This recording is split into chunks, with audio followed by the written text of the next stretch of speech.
Edmonton XL 92.5 FM. And we welcome you in on a Victory Monday. Let me say this. Yet another Victory Monday. Getting used to these. Don't get to say that very often. A terrific win by the Jaguars. What a football weekend it was.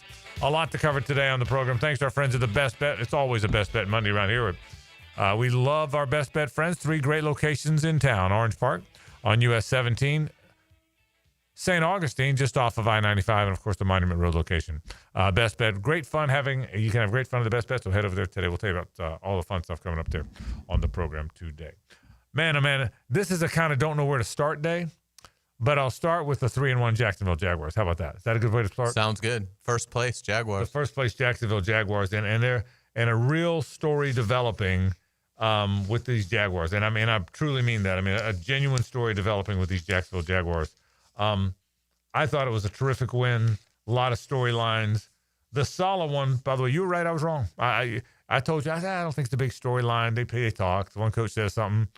I had no idea till I got around them that they were ticked. And I don't blame them. And obviously everyone knows that now because of the exchange the other day. But you said that. You thought from the minute it happened, it would be a major storyline in the game. And I said, I don't think so. I've seen these things happen in the media. You hit it. It was a major, I say storyline in the game. It was something, I shouldn't say that. It was a major storyline as we talked about the game and something that really bothered Liam Cohen, the comments made by Robert Saleh. As it should have. I mean, Liam Cohen is getting ready to coach his 4th game in this league, and he's already got somebody basically calling him a cheater. I mean, Robert Saleh can throw the word legal in front of it as often as he wants, but when you say sign stealing, it's going to have a negative connotation. And I thought Kyle Shanahan was every bit the embarrassment that Robert Saleh was. Or more. I mean, or more. Give me a break to sit there and, basically say on Friday that, when he was asked, how good are you guys at this? He's like, we don't do that. We don't do it. We do what's fair. Well, you can't have it both ways. It can't be a compliment because Shanahan was like, he was trying to compliment them. Well, it can't be a compliment.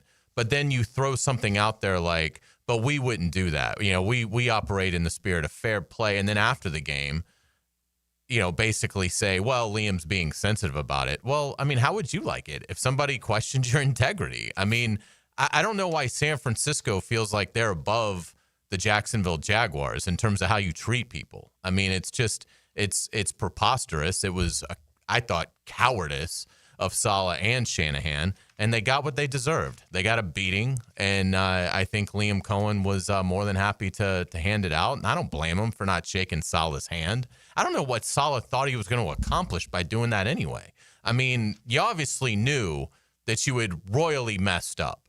So how about just walk off the field with your loss, and then maybe text Liam a day or two later and say, hey, I know I handled that badly. I do want to apologize. I didn't want to, emotions are hot. I didn't want to say anything to you after the game, but I really am sorry.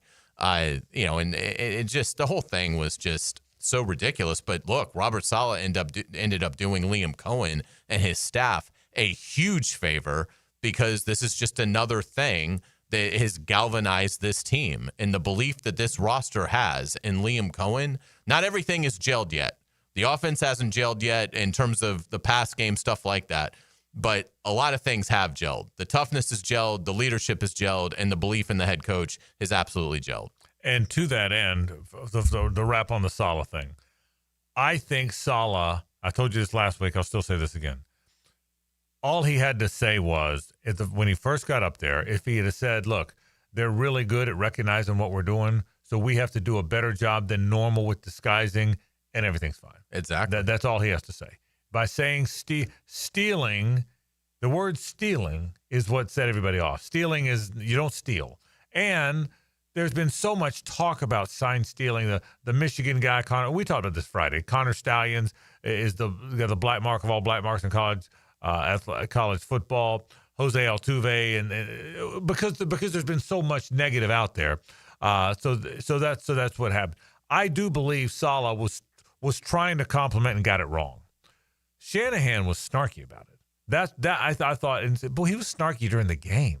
Well, he's a snarky person. Yeah, and I right, and he is a brilliant coach. So, but he is a very arrogant person. Yeah, and you could see that during the game. So anyway, but to your point, and I asked 3 or 4 people that were down there what happened after we all saw the video, the little bit of the video that the Action that Marcel and the Action Sports people had. But I asked 2 or 3 people that were down there. So apparently, what I'm told is Saleh went to shake his hand and Liam didn't want anything to do with it. To your point, Hayes, even if Saleh did try to shake his hand after the game, once you've tried to engage and the guy doesn't want to engage, that's when you move on. Okay, even if you say don't even try to engage at all. Well, once you try to engage them, well, apparently from what I'm told by 2 or 3 people, Saleh kept trying to talk to him, and I think my guess is Liam was I'm trying to walk away to keep this from being a scene. So finally turned around, Liam said something aggressively. Saleh was very aggressive back, and then you had the whole blow up. So that's what happened. Again, here's the storyline. You just hit it, by the way. You just hit the storyline to me. At the end of the day, it's not about Saleh or Kyle Shanahan. It's not, because you're going to play someone else next week. You played a team last week that their dirty middle linebacker tried to take your quarterback's head off the week before. There's always be a story. Okay, the Aziz was the story a week ago. Saleh was the story this week. There'll be another story. There's always stories. They won't always be controversial, but there'll be a story. Next week's story, even if it's not controversial, you're trying to beat the best quarterback of this generation or the last 10 years, right? So there's always a story. The storyline that comes out of this, and I do believe it, I'm not just drinking the Kool-Aid. The storyline is we're not the same old Jaguars. They're the Jags. Oh, pat them on the head. Oh, they're just screw that. That's what the Jags are saying. No, not anymore. We're the team that's going to be the more physical team, which they've been all 4 games. We're the team that's going to be tougher. We're the team that's going to get the takeaways. We're the team that's going to make the big play. And screw you. And we've never had that. I mean, we had it a little bit in 17. There were some bad actors on that team, but there was a little bit of that in 17. There was a little bit of that in 07. Okay, there was a little bit of it. And then there was that in the Coughlin years, which there was really that in the Coughlin years. But we haven't had we're better than you. I mean, gosh, hardly ever in our 31 years of having this franchise here. And that's the storyline is we're not the old Jaguars that you're going to push around. We're not. You're not taking our lunch money. Not anymore. We've given up our lunch money for 30 years. Not anymore. And that to me is what Liam was saying. That's the edge in Liam. And people in that building, they'll tell you the play calling's great. And the camaraderie and the culture building is great, but the edge is what separates him. And you saw, and by the way, you probably have too. I've heard that since the day they hired him. Not the public saw it yesterday, but I've heard it. You have too, I'll bet, right? I've heard that since they hired him, and getting to know Liam a little bit, I've seen a little bit of that. I can tell you, I've seen a little bit of that. So that's the story to me, is that this Jaguar football team. I don't know how many games they're going to win. They got to get offense figured out. They got to do some things better, but they're not going to get out tough. They're not going to get out. I don't even mean physically toughed, physically out toughed, mentally, psychologically. They're not going to be they're not going to be they've been the nail a long time. They're trying desperately, and it looks like they're succeeding in being more hammer than nail. I guess that's the story, and that's what came out of this for me. So, what a terrific win for the Jaguars without playing with their A game. I'll tell you this, too, one other storyline that came out of this for me. This is a team that has the capability to beat you with all 3 phases. Some teams can say that, but the good teams can do that now. The good teams, their field goal kickers make the kick. I know he missed the kick yesterday, but their punters punt well. The good teams don't hurt themselves with the return game, okay? That doesn't mean they have the greatest returners of all time, but they don't hurt them. They can hurt you more than you hurt them with the return game. The good teams get takeaways. They don't commit turnovers. This team yesterday, the offense made plays when they needed to. Travis Etienne had another terrific game and some big runs, okay?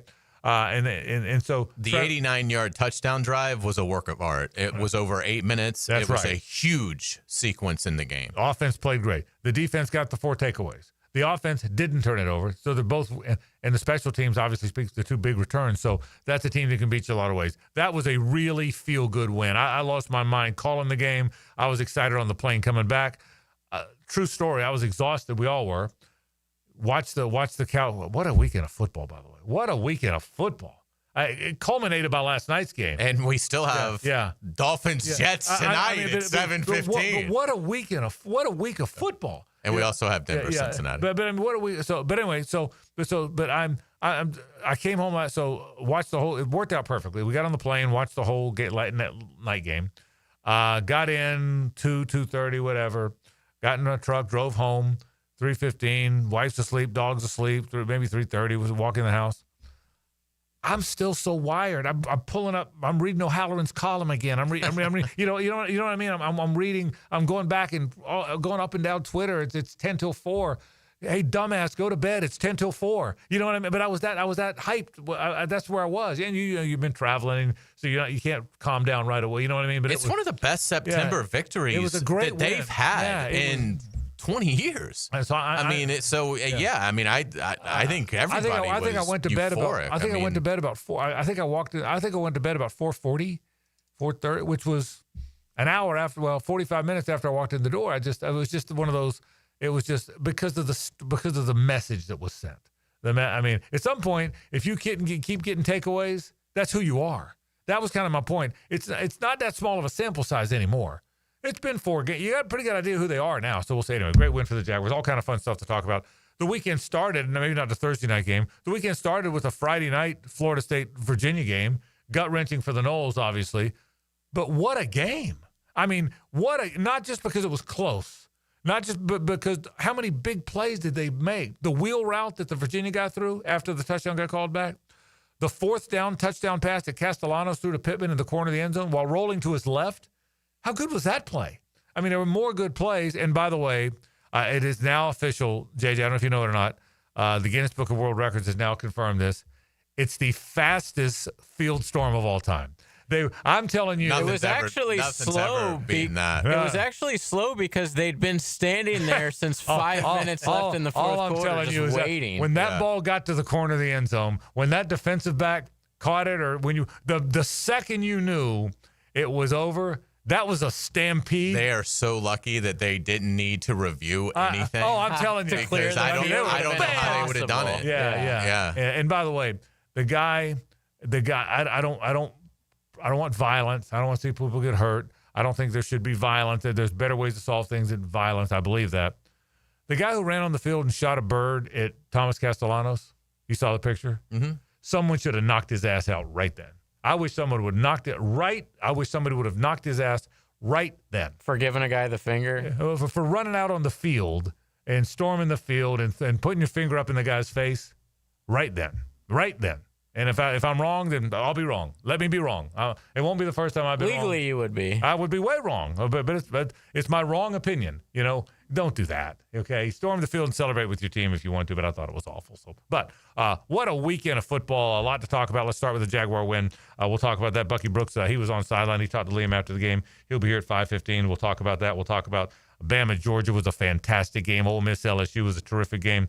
All kind of fun stuff to talk about. But we'll start with the Jacksonville Jaguars. This is 1010XL and 92.5 FM. It's the ride home with the Frangie Show. From the Harrell and Harrell studio. Don't settle for less than you deserve. Win or lose, nothing's off limits for us. Pickett and Prosser on the live Swamp Sessions podcast right after every Gator football game. We'll bring out insight, analysis, and Gator passion. Live stream from Voodoo Brewing Company. The 1010XL social channels. Driven by Atlantic Infinity. Jags fans, this one's for you. If you've got MyGate rewards, you're already in the game. But now you've got a shot at the ultimate prize, meeting QB1 himself, Trevor Lawrence, at Everbank Stadium with 3 friends by your side. With the MyGate Rewards Gatorade Club, every 5 Gatorade items you purchase equals 1 entry toward your chance to win. Stack them up and score big. See store for details. Gear up for the season. Gates got you. Frank Frangie here. When you need plumbing, septic, or air conditioning service, trust matters. That's why more homeowners in Jacksonville choose Duck Duck Rooter, the area's most trusted service company. They're licensed, insured, and the only master septic contractor in Northeast Florida. From small plumbing repairs to major renovations and full air conditioning service, they do it all. And with Duck Duck, it's done right. Call 904-862-6769 or visit duckduckrooter.com. Duck Duck Rooter. If the Jags trust Duck Duck Rooter, so can you. When you want a fresh perspective, pull into Lauren's Lane. I'm Lauren Brooks, and I fuel up with the day's top sports takes. Powered by Mazda at the Avenue. Afternoons on Helmets and Heels, 2 to 4 on 1010XL. Hey, Hey, it's Rick Ballou. I just upgraded my home with fantastic floors, and the experience was incredible. Rusty and the team brought the showroom to me with their at-home consultation. The whole process was simple, the installation was top-notch, and the results, absolutely fantastic. Take it from me. Don't wait. Visit fanfloors.com and schedule your at-home consultation today. Fantastic Floors, where every step is fantastic. Reclaim a pain-free life with Rebound Rehab. If you've been injured or simply feeling the effects of an active life, you can rely on Rebound Rehabilitation to get you back in the game. Sitting on the sidelines isn't any fun. Trust Rebound Rehab's team of trained physical therapists to get you back up to speed and feeling full again. Now more convenient than ever. 11 locations to serve you, including new offices in Riverside across from St. Vincent's, Point Meadows, and Middleburg. Just log on to reboundrehab.com to see all they've got to offer. Hey, Hickett here. This episode is brought to you by Prize Picks. You and I make decisions every day, but on Prize Picks, being right can get you paid. Don't miss any of the excitement this football season on Prize Picks. Man, it's good to be right. Prize Picks is the best way to win cash on any of our football teams this football season. Think about it, man. Prize Picks is the only app that offers stacks, meaning you can pick the same player up to 3 times in the same lineup. Want to pick more on Josh Allen's pass yards, rush yards, and touchdowns? Now you can pick all of them in the same lineup only on Prize Picks. You know how to play. Just pick more or less on at least 2 player stats. If you get your picks right, you cash in. Download the Prize Pick app today. Use code 1010XL to get $50 in lineups after you play your first $5 lineup. That is code 1010XL, and you get $50 in lineups after you play your first $5 lineup. It's Prize Picks, man. Have a lot of fun this football season. Prize Picks. It's good to be right.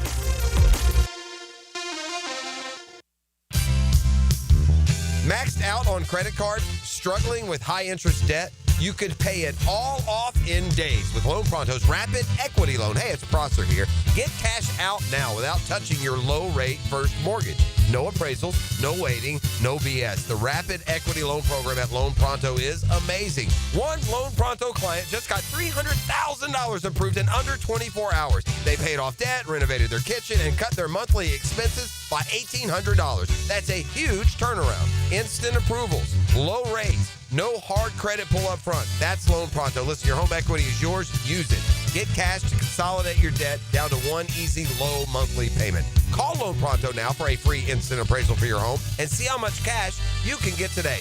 Loan Pronto is an A+ rated by the Better Business Bureau and have nearly 2,500 5-star Google reviews. Call now and start the conversation. Go to loanpronto.com or call 999-1508. That's loanpronto.com. 1010XL, presented by Farah and Farah, exclusive injury law firm of the Jacksonville Jaguars. When it's game time, Farah doesn't flinch.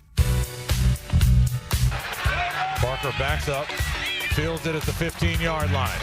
Made a man miss, 25-yard line, 30-yard line. That's good return by Barker. Wide, still on feet, nifty. 40, 30, 20, 15, 10, 5, touchdown.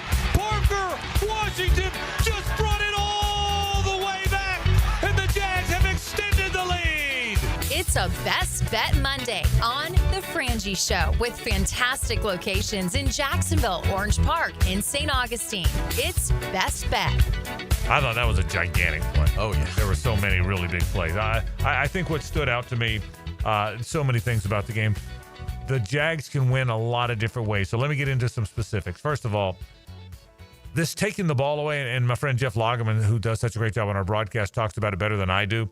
This Hayes, it's not an accident anymore. They're punching at balls. They're grabbing arms. They're pulling it. The ability to get the ball away is no longer happenstance. This isn't a fluke. No, it's not. And what a tip of the cap to Devin Lloyd. You talk about a guy. We talked about the they have 2 guys on their team that were first-round draft picks, but were not their first-round draft pick that draft. There's 2 of them. There's Travis Etienne and there's Devin Lloyd. Both were taken in the first round. Both were taken late in the first round after the Jaguars had taken another player in the first round. At 1. At 1 overall. Okay, both of them. And both guys were written off before this season. We all did it. Tank Bigsby and and Tootin and everyone was going to beat out Etienne, and Ventrell Miller and Kaiser and Hayes Carline and La Silva, and everyone was going to beat out Devin Lloyd. We were all going to be – they were both beat out. And those two guys might be two of the best players on the team right now. So might be playing as well. Without a doubt. I mean, Travis Etienne had another 100-yard game. The move he made at the end of the first run was unbelievable. Devin Lloyd had two more interceptions.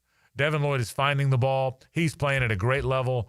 So point one for me, two guys, first-round draft picks that were pretty much written off by all of us because we all thought Bigsby or Toot were going to beat out Etienne and Ventrell Miller or Kaiser were going to beat out Devin Lloyd. Well, both of those guys said not so fast. So two guys playing at a really good level, Travis Etienne and Devin Lloyd, two really good dudes, two really respected dudes, and I'm really happy for those two guys. I'm going to start with that, really happy with those two guys, those two guys. They've been incredible. Etienne has 394 yards rushing this season, so he's averaging, basically 99 yards a contest. So he's on pace for, a season where he's approaching 1,700 yards on the ground, which is obviously extraordinary. He's averaging 6.1 yards a carry. It speaks to his vision, his patience, and obviously the blocking and everything in front of him as well. But that's unbelievable. And what Devin Lloyd's doing, if Devin Lloyd continued this pace over the course of a 17-game season, he'd be the Defensive Player of the Year.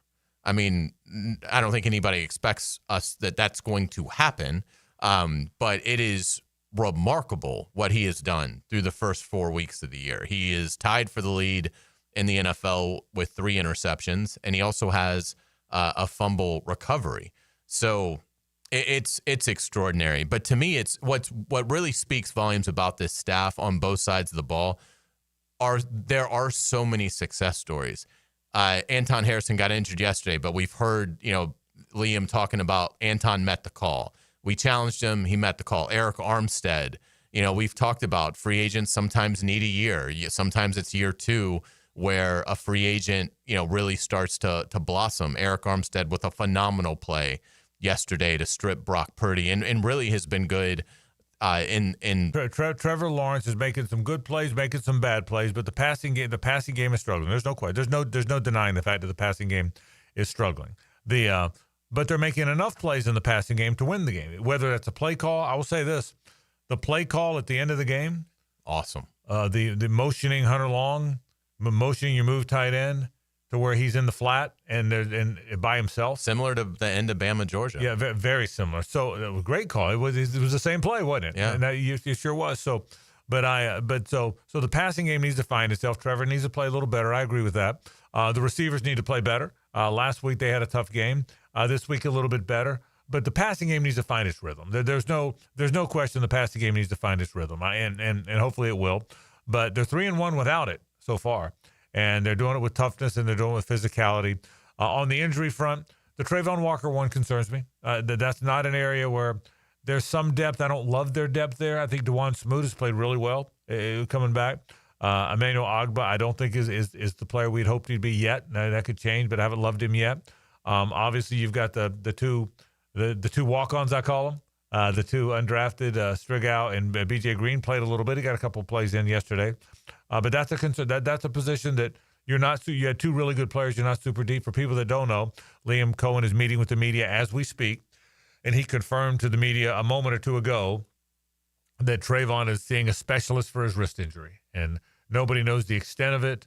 I read somewhere, Jeremy Fowler, I think, that it's not expected to be season-ending, but that doesn't mean it won't be long, short, whatever, so we'll see, and I'm not going to speculate or guess at that, but Liam did confirm just a moment ago that he's seeing a specialist today and that they'll know more about Trayvon. But I got a hunch. I got to believe if you're seeing a specialist, you're out for a while. I would think. Yeah, I would think. Unfortunately. Yeah, so that one concerns me a little bit. And on the end, Anton Harrison came back. It was interesting. Harrison went down. Edoga went in and played right tackle, played pretty well. Then Harrison came back, and then Edoga came back. And at one point at the end of the game, Cole Van Lannon was in at right guard in place of Patrick McCary. So there's a lot of guys. There's a lot of nicked guys. There's a handful of nicked guys. Obviously, Monteric Brown had to play some yesterday, more than you would have expected him to play. Obviously, the safety situation, Eric Murray got hurt. At one point, Eric Murray got hurt. Antonio Johnson came in, and he got hurt. and they had to play Rayon Lane, who's way more special teams player than he is safety. He's there to be a gunner, not to be a safety. Yet he was forced into action. Remember, Darnell Savage isn't here anymore, and so so they're at a point now where, and Caleb Ransaw, who they thought might win that job, gone for the year, another draft pick. So there's some injuries, but for now, I love where they are mentally. I love where they are emotionally. Starting tomorrow, we'll start talking about the next game. I heard the next team they play is pretty good. That's the word on the street. But I will tell you, this is 3-1, and you know the stats, but let me read them again. They had only been 3-1 one time in the last 15 years, Hayes. That was in 2018. 15 years. They were 4-11 in games played in California. They're now 5-11. They were 0-2 in games played either in San Francisco, Santa Clara, home games for the 49ers. They're now 1-2. Those numbers were abysmal, but they're getting better, and that's because of this team. There's something special about this group. Yeah, it's because Shad Khan and Tony Baselli hired the right coach. That's why all this is happening. Liam Cohen was the right coach. And, we've talked about the edge that he brings. He brought it before he even accepted the job. I mean, he was like, I'm not coming if Trent Baalke is your GM. So I'm out. What do? They then go and fire Trent Baalke, which is the best thing that they could have done. And they go get James Gladstone. So Liam Cohen's edge started before he was even a Jaguar. That's what's so extraordinary. It then went to his introductory press conference when he's asked about the offensive line and his thoughts about the offensive line and how much improvement is needed. And he said, our offensive line, when we come out of the huddle, it's the first thing the opponent sees. And that's got to mean something, and it will mean something. And through 4 weeks, they're elite running the ball. They're elite at protecting the quarterback. I mean, Liam Cohen has been extraordinary. To me, there's not even a close second in the early race for Coach of the Year. Now, again, all this has to continue to go well, but I mean, so far, and you always knew the offense was going to take time to gel. So I'm not the least bit concerned. I mean, they need to play better. That's obvious. But that's sort of what happened in Tampa last year also.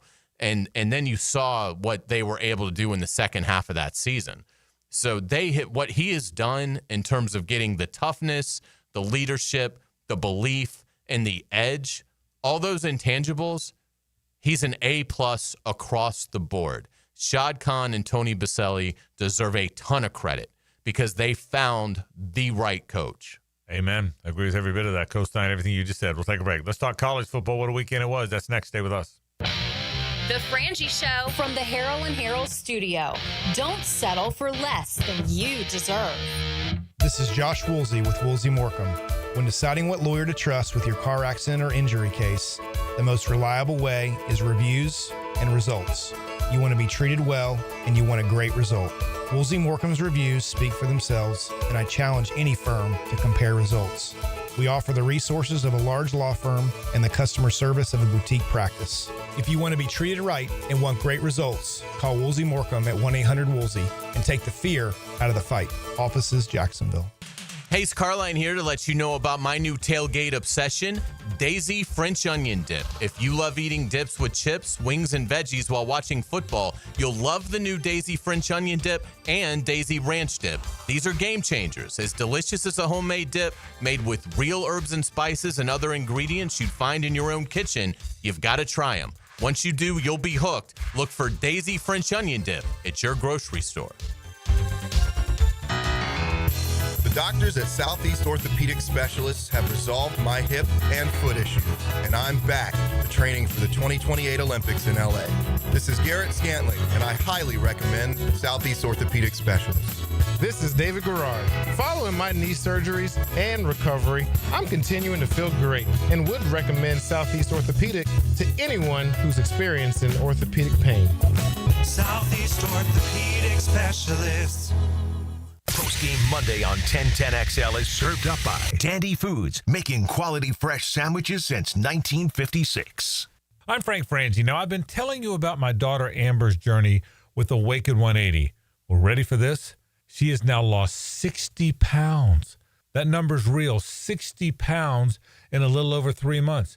And here's the thing, she loves doing it. She just went on a trip to Tampa to see a concert, sort of a road trip.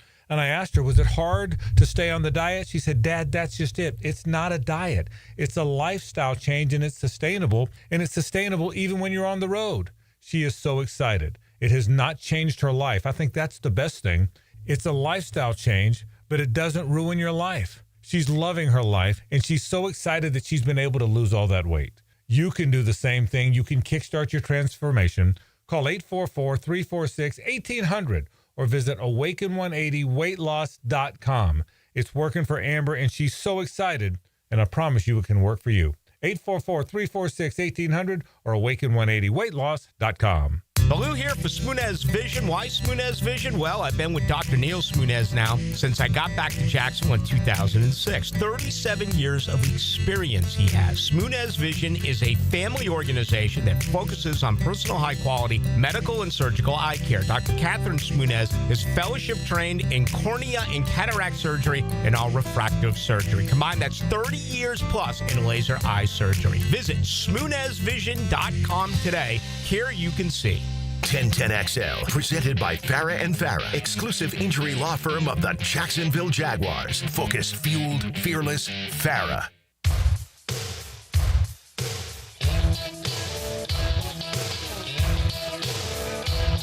It's a Best Bet Monday on The Frangie Show with fantastic locations in Jacksonville, Orange Park, and St. Augustine. It's Best Bet. JJ might have beat me to this. It kind of bothers me. I'm glad it wasn't on the air.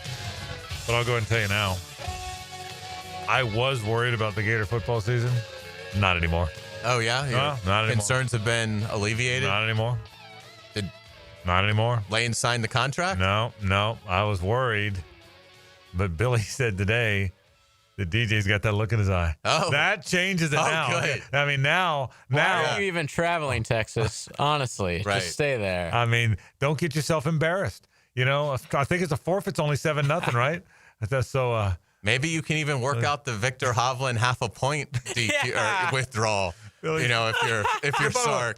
I don't want to get off. Why is that the rule? Why is that the rule? I mean, that's so funnily enough. At 9 a.m. yesterday before church, I texted my buddies that that's going to cost us the Ryder Cup as a joke. Yeah, and it almost did. I don't know if I'm more annoyed that we played so well yesterday, right? Or I mean, happy because it gave you something to pay attention to. I was annoyed. It was annoying.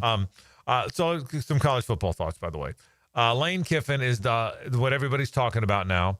So someone said to me, well, there's fear that Scott or whoever won't want to hire him because of the Twitter and the because of personality. Because of the awesomeness. Well, hang on. But I mean, okay, he posts a lot on Twitter and it's funny.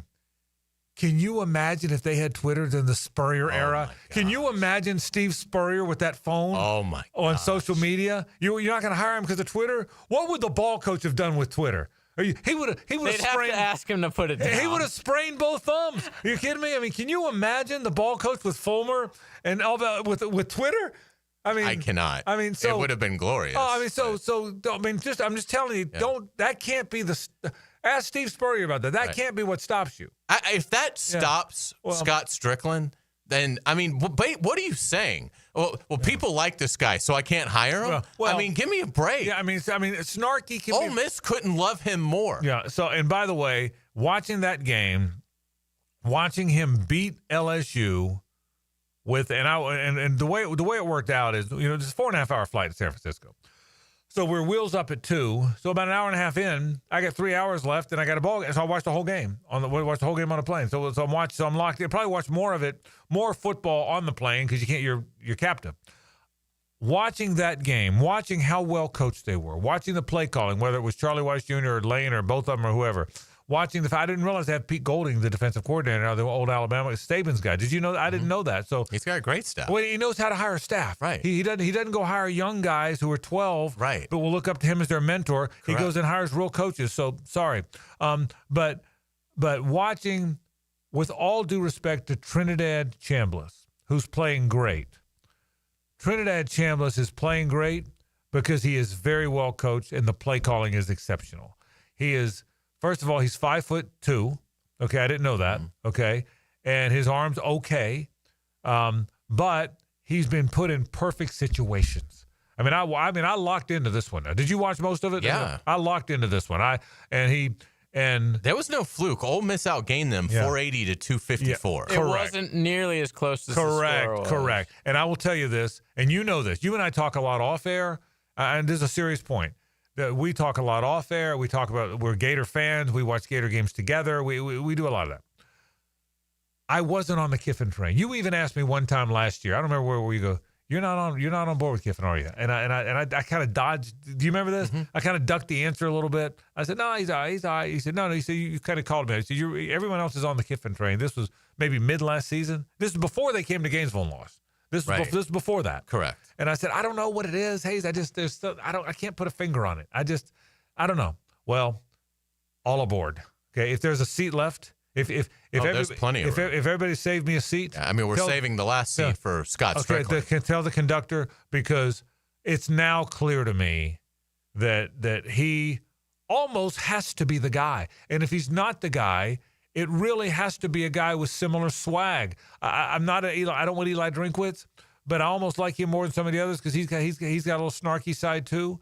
John Gruden's not getting the Florida job. But I wouldn't have minded it on a lot of fronts because he's got that edge too. It's got to be that guy. Let me say this the right way.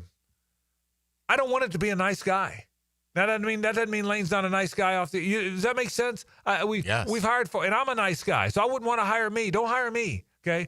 Hire someone. There's got to be a little edge to it. I just think there has to be. Without a doubt. I mean, again, Lane Kiffin may tell you no. I don't think he will, but Lane Kiffin may tell you no if you're Scott Strickland. But you have to ask him. I mean, you got to direct the search towards Lane Kiffin. I mean, again, once you remove, I don't think Dan Lanning's leaving Oregon. I don't either. I don't think Nick Saban wants to get back into coaching. I don't either. So, I mean, once you eliminate... Lincoln Riley's not leaving either. I would take Lane Kiffin over Lincoln Riley. And I might too, but he's still not leaving.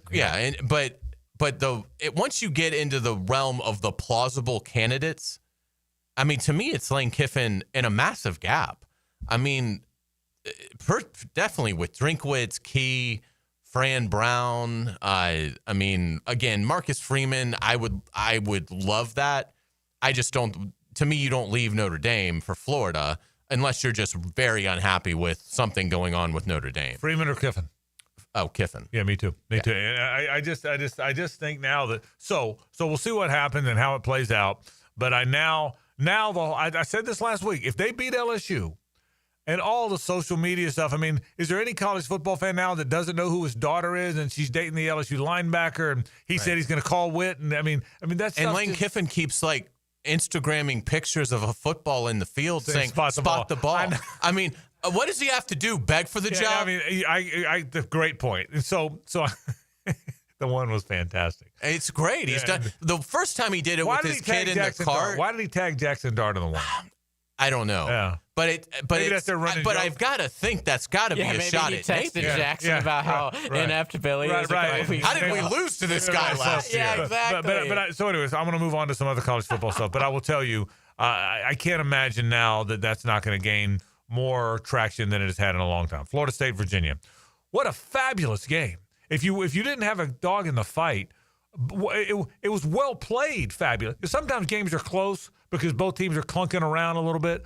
They both played great in that game. 84 points scored. And I mean, and I thought, I don't know that I've come off FSU much. I still think they're really good. I just think Virginia has a once-in-a-generation team that they don't have very often. They got the quarterback, Chandler Morris, Chad Morris's kid, and I think Alabama's good. Okay, Alabama, FSU gutted is good. They're clearly good. Snapped Georgia's 33 home game win streak. Right. So I just think that FSU Virginia game was an absolute game for the ages, and I don't know what it makes me think of FSU Miami. Well, FSU Miami. I will tell you this: I'm watching every snap of that one. There's no Jaguar game on. There's no Gator game other than Texas. There's no and I can different times anyway. But I can turn. You guys are on first. Yeah, but you can turn a game off at 35-10. I'm not afraid to do this. So, but I'm telling you, I'm more excited for Florida State Miami than I am Florida Texas. I am too. I think FSU.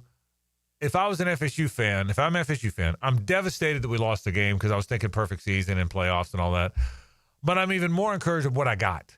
You just ran into a buzzsaw on the road and a damn good Virginia team that's better than anybody expected. What I would say about what disappointed me about Florida State's defensive effort is there's a sequence in the game where Florida State's in control, and Chandler Morris clearly hurts his thumb.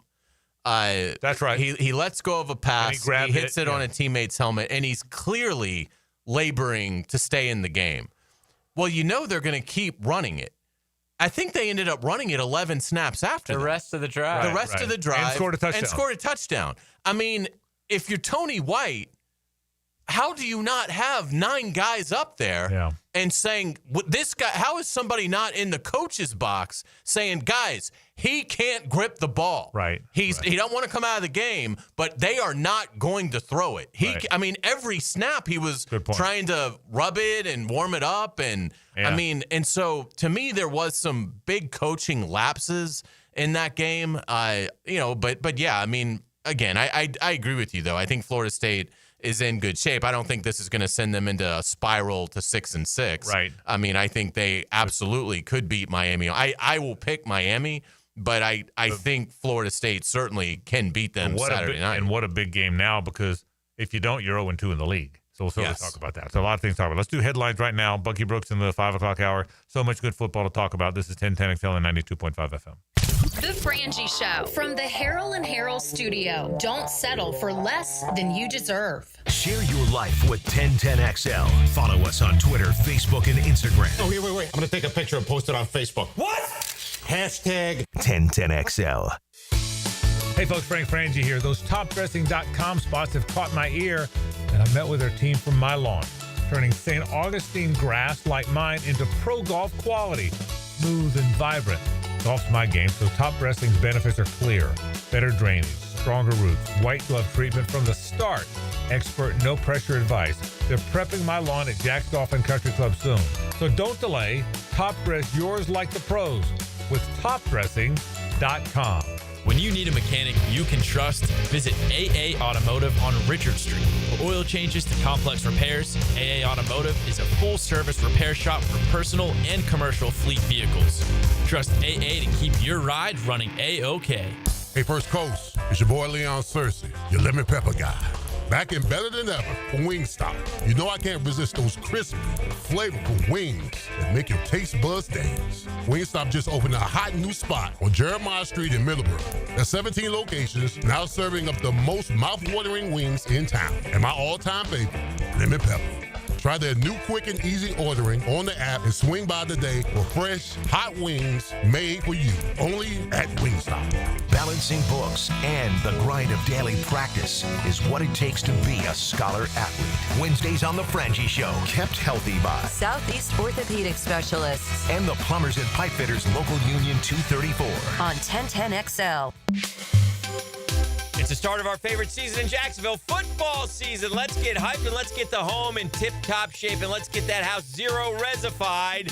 Carpets, tile, rugs, upholstery, hardwood, they'll take care of you. Call the folks at Zero Res right now, 287-5727. Ask for the 1010XL special. Get your 3 rooms of carpet cleaned at $139 plus a 4th room free. Zero Res. Spell it forwards or backwards. It spells the same. Zero Res. Zero Res. When you need plumbing, septic, or air conditioning service, trust matters. That's why more homeowners in Jacksonville choose Duck Duck Rooter. From small plumbing repairs to major renovations, we do it all. Visit DuckDuckRooter.com. Duck Duck Rooter. When you're stuck, call the Duck.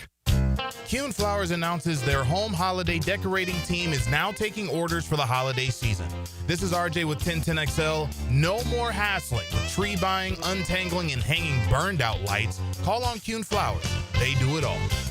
Keeping kids active is a full-time job for parents, so let I-9 Sports help. They've got winter and spring registration open right now for kids all over the First Coast to enjoy their favorite sports. Log on to i9sports.com and don't miss out on the upcoming seasons. Enter 1010 in the promo code. Jacksonville's building a fence along the goal line. This is the Superior Fence and Rail Defensive Player of the Game. Superior Fence and Rail, where quality matters. Devin Lloyd was golden while in the Golden State. Jacksonville linebacker recorded 8 tackles against San Francisco and would also nab 2 interceptions in what was a special day for him. He showed the moxie, brains, and spunk number 0 was certainly a hero, and he's your Superior Fence and Rails defensive player of the game. You waited forever for your new fence. Then strangers show up. Subcontractors rushing the job. Sent by the company you trusted. Frustrating, right?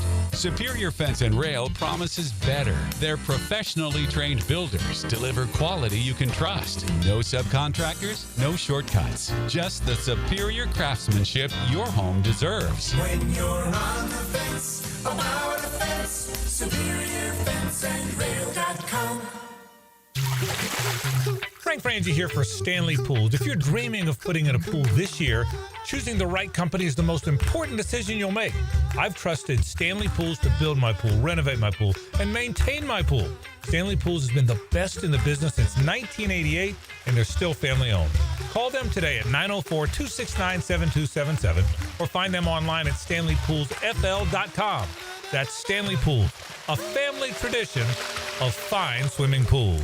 1010XL, presented by Farah and Farah, exclusive injury law firm of the Jacksonville Jaguars. Still, present, ready. Farah doesn't flinch. Ladies and gentlemen, may I have your attention, please? Gather round. It's Hayes' Headlines, presented by Harrell and Harrell. Don't settle for less than you deserve. Hear all about it. Here's Hayes Carline. All right, welcome back to the Frangie Show. Frank Frangie is here. We've got JJ LaSelva. I am Hayes Carline. Thank you to our friends at Harrell and Harrell. Got a chance to watch the Jaguar win yesterday with Holt and his lovely wife, Jessie. They came over to the house. Yeah, they were. Poor Jean, though. Jean's a Ravens fan, and her team's like falling apart. We'll get to that in headlines. But yeah, it was a great day for 3.5 of us. Jean's a Jags fan too, but the Ravens were her team. But yeah, we had a wonderful time, and give them a call, 251-1111. How about the Jaguars, Frank? 3-1. They go to San Francisco and beat the 49ers 26-21, forcing 4 turnovers. They showed up in San Francisco and were tougher. Trevor never got touched. They never got touched. There's the first time the 49ers haven't had one hit on a quarterback in years. Travis Etienne had big holes. They harassed Brock Purdy. They covered the receivers. They knocked the ball out. They were the tougher of the two teams. They've been the tougher team all 4 times. And the storyline with the Saleh stuff, with the Jaguar win, with all of it, was you don't get our lunch money anymore. That was the storyline. Is the bullied will no longer be bullied. I love the story. It sounds like I'm being overly dramatic, but it is what I think. Without a doubt, Liam Cohen just met with reporters wrapping up a Zoom. It doesn't look like we got any real clarification on Trayvon Walker's wrist injury, but Liam Cohen did confirm a report from ESPN's Jeremy Fowler earlier today that he is seeking the advice of a specialist for the wrist injury. So we will see, but that is a concern. Yeah, it is. We shouldn't speculate on how long because we don't know anything about it. We're not doctors. But I will tell you, if it is long, that concerns me. That's a position where I don't think they've got great depth. They've got 2 young guys that are undrafted that they like a lot that are going to have to call it into action. I think Dwan Smoot's been very good since they picked him back up. I don't think Emmanuel Ogbah has been nearly as good. And those are the 2 backups at that spot. Hopefully Ogbah will step up his game a little bit. Smoot's going to have to play more. Josh Hines-Allen, does he play more plays now? But if they don't have Trayvon Walker, and again, we don't know, and I don't want to speculate, but we do know he's seeing a wrist specialist. And if he's down for a while, that's a real concern. Absolutely. Let's get it to around the AFC South. The Rams beat the Colts yesterday to send the Colts to their first defeat of the season. A peculiar game. The Colts lost a touchdown because A.D. Mitchell just dropped the ball before he crossed the goal line on about what would have been a 75-yard touchdown pass. So I think the Colts, they looked good, but great for the Jaguars that the Rams were able to hold them off. Here's what I'll tell you from that game. The Colts lost. Glad they lost. They're 3-1. It's now they're better than I thought. They're actually pretty good. This is a Colts. Shane Steichen's a pretty good coach. He's found his quarterback for now, which he's never had. They probably feel better about their quarterback play. This is the best they felt about their quarterback play in a long time there. And they brought some of the old guys in. Rivers had some moments and whatnot.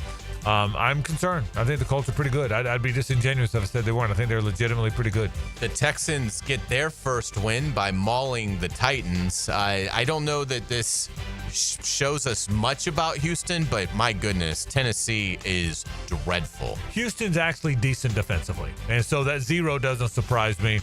boy, Tennessee is a mess. And now here's the thing. They got to fire their coach. When do you do it? It's clear. It seems clear to me from afar he's not the guy. So Brian Callahan, his seemed overmatched. You fired Mike Vrabel to hire this guy. You know, but I think Houston is decent on defense, not very good on offense, and they'll be a middle of the road team for that reason. Let's get to round the NFL. Crazy game last night on Sunday Night Football. Dallas and Green Bay result in a tie, 40-40.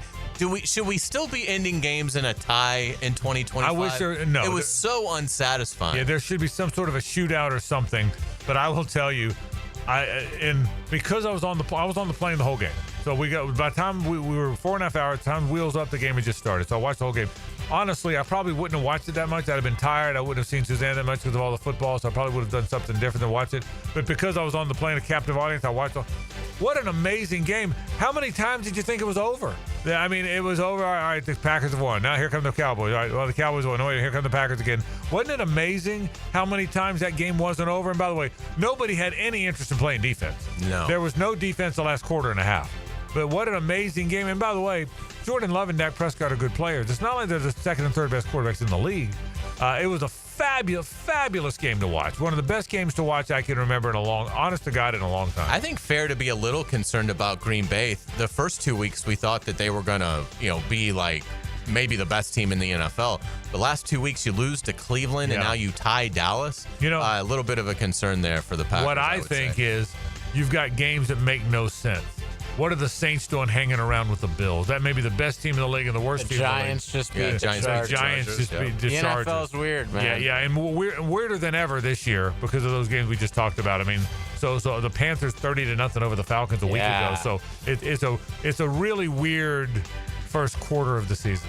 2 games tonight as we close week 4. The Jets are at the Dolphins at 7:15. Both teams 0-3.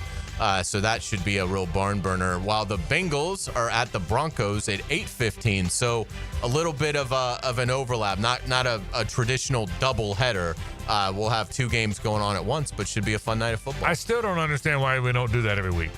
Why not? I love it. Now this is a 7 and an 8. I'd probably rather have a 7 and a 9:30. But why don't we do it every week? You probably don't get the same bang for your buck when you're talking about selling spots. Yeah, you're right. But I mean, good point. But as a viewer, it'd be bad. I mean, if you're trying to expose all your teams, that's 2 more teams every week to get a nationally televised game. I would do it every week. I really would. Lots of injuries. We talked about Trayvon Walker, but a lot of really detrimental injuries around the NFL today. We're going to start in New York. The Giants lose superstar young receiver Malik Neighbors to a torn ACL.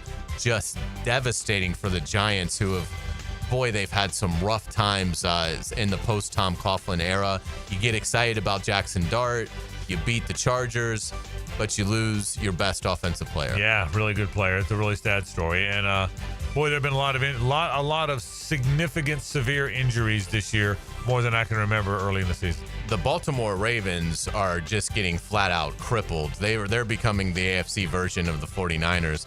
The Ravens have lost standout defensive tackle Justin Matabuke for the season with a neck injury. He hasn't been playing the last couple weeks, but the Ravens go ahead and rule him out for the rest of the year. He is a big-time player in that interior defensive front. Linebacker Roquan Smith will miss a few weeks with a hamstring injury, and quarterback Lamar Jackson left yesterday's loss to Kansas City with a hamstring injury. They're not sure how serious that is. The Ravens were a lot of people's pick to win the Super Bowl. They're 1-3. 1-3. They haven't been good. Their saving grace might be it's an awful division. Yeah. The Steelers are 3-1, but Aaron Rodgers has never looked older. Yeah. Cincinnati's lost. They've lost. Burrow, they'll lose tonight. They'll be 2-2. The Browns aren't very good. So the saving grace for the Ravens can be, even though it's an awful start based on the expectations, it's not a very good division. Yeah, 9-8 might win. That's right. The AFC North. No doubt about it. Let's get it to college football. Florida head coach for now, Billy Napier, says Dallas Wilson practiced all week last week during the bye and seems ready to make his debut against Texas. I'll say this. We pick on Billy all the time, and he deserves it. But could you have a worse break than the best recruit you've ever signed in your career is gone for the first month? It looked good in the spring, looked good in the summer, looked good everywhere, and then gets hurt right before the first game. So, again, I don't know how much it would matter. But this is the guy that we're comparing to Jeremiah Smith, the great Ohio State player.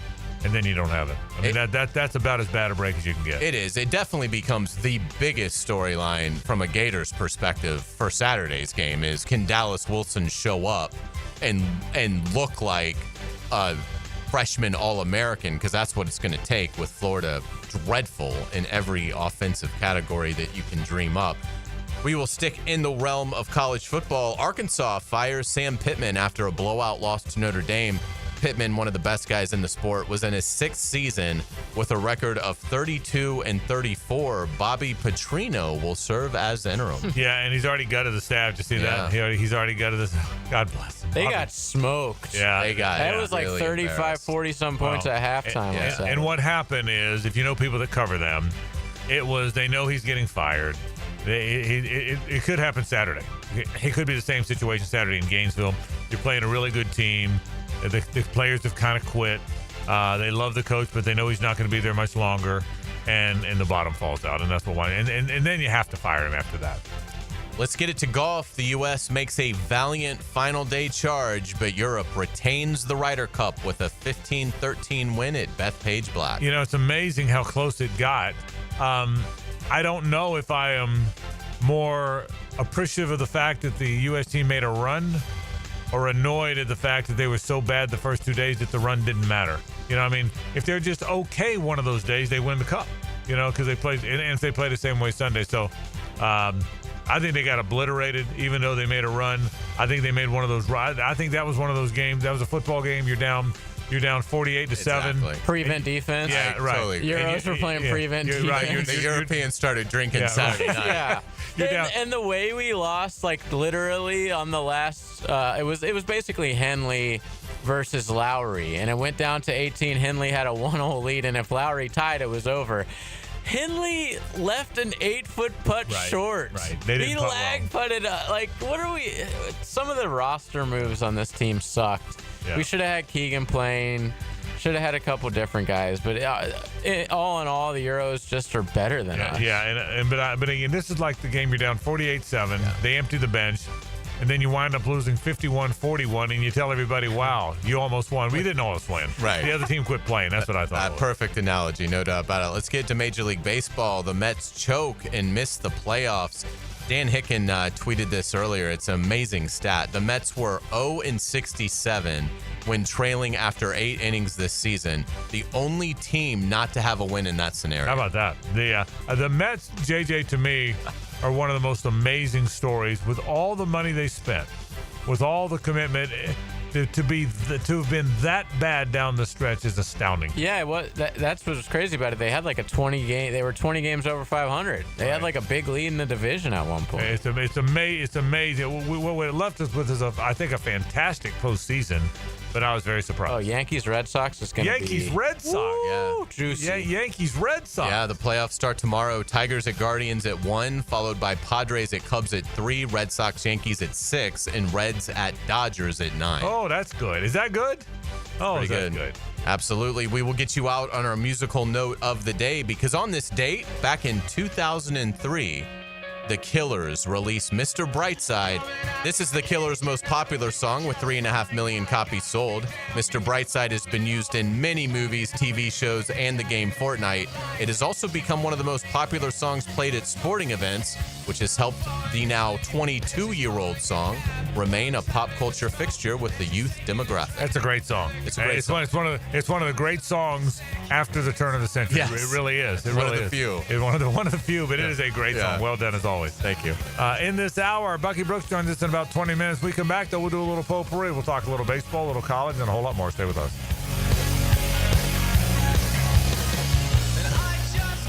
It's the ride home with the Frangie Show from the Harold and Harold studio. Don't settle for less than you deserve. Denny Thompson stars as the quarterback whisperer. Everyone agrees that playing quarterback is the hardest thing to do in sports. He shares his insights Friday mornings on The Drill. Tuned up by Tyson Sound and Security and George Moore Chevrolet on 1010XL.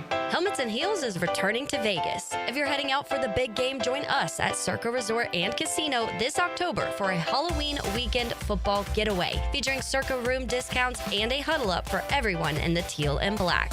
Meet Helmets and Heels Friday night, October 31st, then hit the Circus Stadium Swim with temperature-controlled pools and a massive betting screen.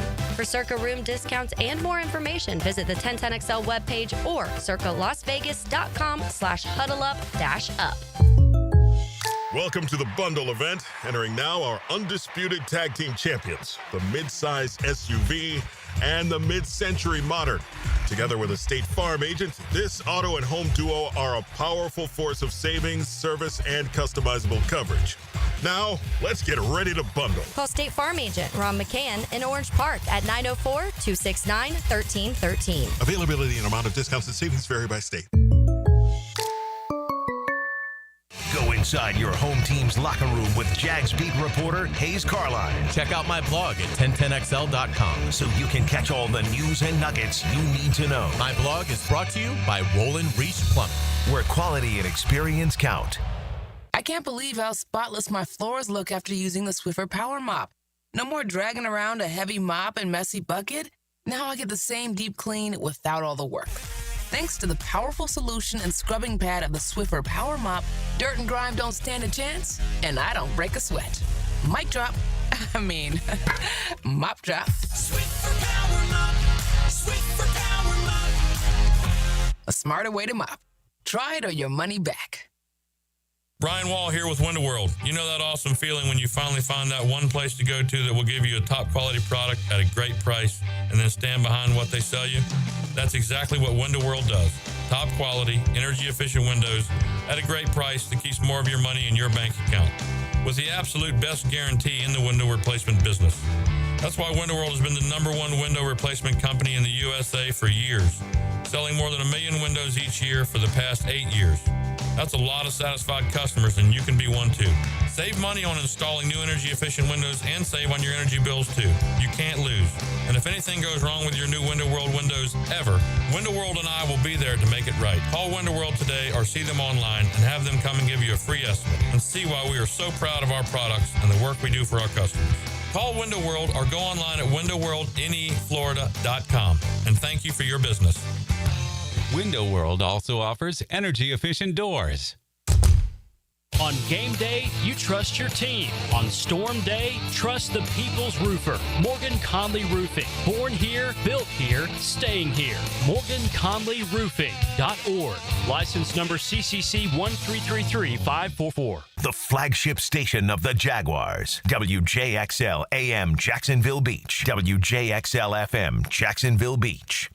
Now, the Performance Painting High Performance Play of the Game. Performance Painting. Prepare, protect, preserve. When Jacksonville needed it most, Parker Washington showed that his specialty is simply being special. In the third quarter, the teal and black punt return man would take the ball 87 yards to the crib, giving the Young Guns a 26-14 lead with 2:22 left in the period. The punt return score is your Performance Painting Play of the Game. Hi folks, Jason Parker here with Performance Painting. Ever wonder what to do with leftover paint that you don't want? Here's a few options. Paint can be placed in the regular trash if it's dry. Simply stir in kitty litter to a thick consistency. Then wait a few days with the lid off till it dries. Also, if the paint is good, there's many charities or churches that would love to have it. If you'd like more tips or have a project, we'd love to help. Go to performance-painting.com. Performance Painting. Repair, protect, preserve. Performance Painting. Start your week off with today's restaurant of the day, Flame Broiler. Try their new chicken avocado salad bowl at $10.99. Fuel your day with Flame Broiler's protein-packed bowl served at 5 locations, including the newest at 103rd Street. I'm Max Fink with your 1010XL Southeast Orthopedic Specialist Local Sports Update brought to you by Gate Stores. It's Victory Monday once again in Duval as the Jaguars stole a victory from the 49ers in their place, winning 26-21 to improve to 3-1 on the season. This new culture Jaguars team is flying around as the team leads the league in turnovers with 13 through week 4. It's 80 degrees at 5 o'clock time and temp brought to you by Bueller Air and Plumbing. Stay cooler with Bueller. 1010XL, presented by Farrah & Farrah, exclusive injury law firm of the Jacksonville Jaguars. When it's game time, Farrah doesn't flinch. 10-10-10-10. 10-10 Take. The 10-10 Take is brought to you by Duck Rooter Plumbing, Septic, and Air Conditioning. When you're stuck, Call the Duck, duckduckrooter.com. I have been late to the party on this. I didn't agree with it as everybody else did early on. But after watching Ole Miss LSU and seeing the situation Florida's in, I now think Lane Kiffin is without question the top candidate. I know that's a no duh, Frank. The rest of us have been there for a while. I get it. But I wanted to make sure he was coached, not just a name. He's a really good coach. And Florida needs a gigantic personality, a guy with swag who's also a good coach, because the program is broken. It's as broken as it was in 1989 when Stephen Orr Spurrier became the coach. For the longest time, they didn't want to hire Spurrier because was he a hard enough worker? Did he want to play golf too much? Was he a good enough coach? Not just a former player, but was he really a good coach? I know he could passing game and all that, but was he really a good coach? Well, then he went to Duke 3 years and won the ACC title, which Duke never does. Then you knew the final piece of the puzzle was he is a good enough coach, and it was time. The program was broken. I now believe, and I have not been there probably till Saturday, that not only the only coach or not only the best coach, but maybe the only coach that can truly fix it, because it is broken, is Lane Kiffin, and I hope he goes to Florida. I think it would be magnificent for Florida if they're able to do it, and I think they certainly can. I would think Lane Kiffin would jump at the chance to coach Florida. And he's exactly what they need. I mean, they need an offensive mind. They need a proven head coach in the SEC. They need, somebody that understands the personality of the Florida coach. And Lane Kiffin does. He's an admirer of Spurrier. He went up against Urban Meyer, for that 1 year when Kiffin was at Tennessee and really hung in there pretty well. We all kind of thought that game was going to be Florida 58, Tennessee 3. And the Vols hung in that day and covered the line by a mile. And so he's always been a good coach. But to your point, the personality, what happened to him at USC. I mean, he is certainly abrasive, and I think he certainly was when he was younger, and probably has a strong dose of arrogance. But I do think you're seeing somebody as he gets closer to turning 50, or maybe he has turned 50. I think he's right in that area. I think he turned 50. But I think he's found a more humble nature as he has gotten older, and but has remained very vibrant as an offensive mind and somebody that obviously identifies talent, can get that talent to Oxford, Mississippi, and can develop it into a incredibly well-coached team. So, yeah, I mean, to me, there's no downside to it. If you're Florida, that's the one guy all your rivals are praying you don't hire. To me, there is no reason why, again, and when we're talking about plausible candidates, there's no reason that Lane Kiffin shouldn't be the number one choice on Scott Strickland's list. And frankly, there shouldn't even really be a close second. You'll touch this on the rewind, but before we do that, before I go to break, Georgia, Alabama. What was your overall take from a yet another fantastic game between them? It's amazing to me how Kirby Smart can beat everybody except the Crimson Tide. It made sense when Saban was there, but I'm shocked he's 0-2 against Kalen DeBoer. So Kirby now 1-7 against Alabama. And but I give the Crimson Tide a lot of credit. I didn't really think they were all that good when I saw them play against FSU. I thought it was going to be a struggle. I thought Alabama, they may be even in the coaching carousel themselves. But you have to give Alabama a ton of credit to go into that environment, to have the belief that they could get it done, to make the plays late that they had to make. And, Georgia just had too many gaffes. I mean, they drop a pretty much a wide open bomb, and, they had other things as well. But really impressed. And Georgia, I think, will be fine. I don't think Georgia's getting ready to plummet or anything, but it told me more about Alabama than anything with Georgia. But I think Kirby Smart's the best coach in college football by a mile. And it's stunning to me that he's 1-7 against Alabama. It stuns me. Yeah. And now his one was for a national title. So but still, this guy is 1-7. I mean, I wouldn't think Kirby Smart and his Georgia Bulldogs program would be 1-7 against the Philadelphia Eagles. That's just how good they've been. I totally agree. I'll be interested to see what happens with Georgia. I think they're okay too. I don't think there's another team on the schedule that will beat them, but they do play at Auburn. They play home against Ole Miss. They play Florida here. That'll be easy. They play Texas. And they play Georgia Tech, who's decent. So that's a pretty tough road. Yeah, that is it. So, Ole Miss beat them last year. Yeah, Ole Miss got them last year. And they even the road game at Mississippi State, who's obviously better than we thought. I mean, that's great. Just one more thing. Yeah, I've gone from 2-1 win for Florida, by the way. After watching Florida may not win a game. Yeah. Kentucky's pretty bad. But that's on the road. Yeah, it's on the road. Kentucky is really bad. Yeah. So, but back to Georgia. So we'll see. Final thought on that game. I was wrong about Ty Simpson. I thought he was terrible against FSU. I thought he was the problem. Boy, he's good. He's athletic. He's got a big arm. I mean, my goodness, he's a good player. That was surprised me the most. I hadn't watched him since I'm being honest. I haven't watched him since the FSU game. Boy, he's a way better player than I thought he was. That guy looks like an NFL guy to me. Big, strong, big arm, athletic guy. Take a break. Back to some Jaguar football. Bucky Brooks joins me after this. Stay with us. The Frangie Show from the Harrell and Harrell studio. Don't settle for less than you deserve. He's not a senior citizen. He's Jacksonville's senior writer, John Osher. And knows your favorite football team. Wednesdays from 10 to noon on Jaguars Today. Served up by Twin Peaks. Eats, drinks, scenic views. Frank Frangie here for my friend and insurance agent, Craig Dewhurst. Craig has been helping families on the First Coast with their insurance needs for 25 years, is your good neighbor and local State Farm agent. Now's a great time to review your insurance policies, whether you need auto, homeowners, or renter's insurance, or insurance for your golf cart, boat, or jet skis. Craig handles all of my family's insurance needs, and even better, he gives back to the community. Call Craig today at 904-940-9740. That's 904-940-9740.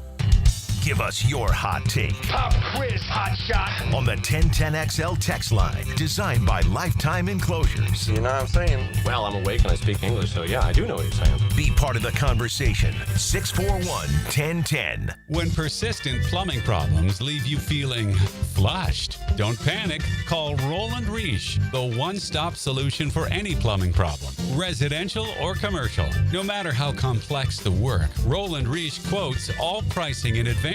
So your only surprise is how quickly they'll solve your issue. Whether your pipes are doing a water ballet or you need to hydrojet the whole system, always use Roland Reich Plumbing at plumbingjacksonville.com. Now, the Randy Marion Cadillac Drive of the Game. Randy Marion Cadillac of Jacksonville. Drive to the game in luxury with Randy Marion Cadillac of Jacksonville. With an opportunity to silence the opposing team crowd early in the contest, the good guys wouldn't pass up the chance. Trevor Lawrence led the Teal and Black on a 13-play, 89-yard drive, capped off by a Hunter Long touchdown to give themselves a 14-3 lead with 5:01 left in the half. The 8-minute drive is your Randy Marion Cadillac Drive of the Game. This is Jennifer Marion at Randy Marion Cadillac, Southside Boulevard in Jacksonville, and now's the time to drive away in luxury. That's right, Jennifer. The $7,500 tax credit ends this month. It's your last month to take advantage of this incredible opportunity. At Randy Marion Cadillac, drive the all-new electric Optique, Lyric, and Vistique. They are all in stock and ready to drive today. See all of our inventory at Randy Marion Cadillac of Jacksonville.com or visit us on Southside Boulevard, Jacksonville. And don't forget, tell them Jennifer sent you. Jacksonville, All Elite Wrestling is coming home to Daly's Place for 2 huge nights. Dynamite Title Tuesday, October 7th, and as special Wednesday Collision, October 8th. Feel the real as the greatest professional wrestlers in the world deliver a homecoming to remember. Championships at stake on a Tuesday, and stars collide on a special night. It's AEW's Homecoming with Dynamite Title Tuesday, October 7th, and Collision, October 8th. Tickets on sale now, starting at $20 at AEWTIX.com. Jimerson Burr is a full-service, Florida-based commercial law firm that has experience and capabilities to handle any legal issue a business is confronted with. Learn more about what they can do for you at jimersonfirm.com.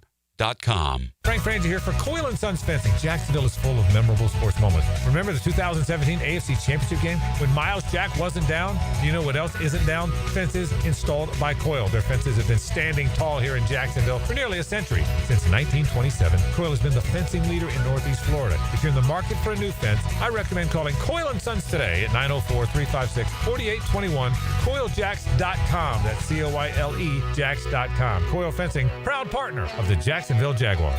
Hey Jacksonville, this is Chip Davis, director of the Flounder Pounder Fishing Tournament. We are fast approaching our 16th annual tournament benefiting the Jacksonville School for Autism. With the help of our amazing community, we raised over $1.4 million the last 15 years. This year's tournament will be held at Palm Valley Outdoors on the Intercoastal Waterway. Captain's meeting is Thursday night, October 9th, and the tournament is Saturday, October 11th.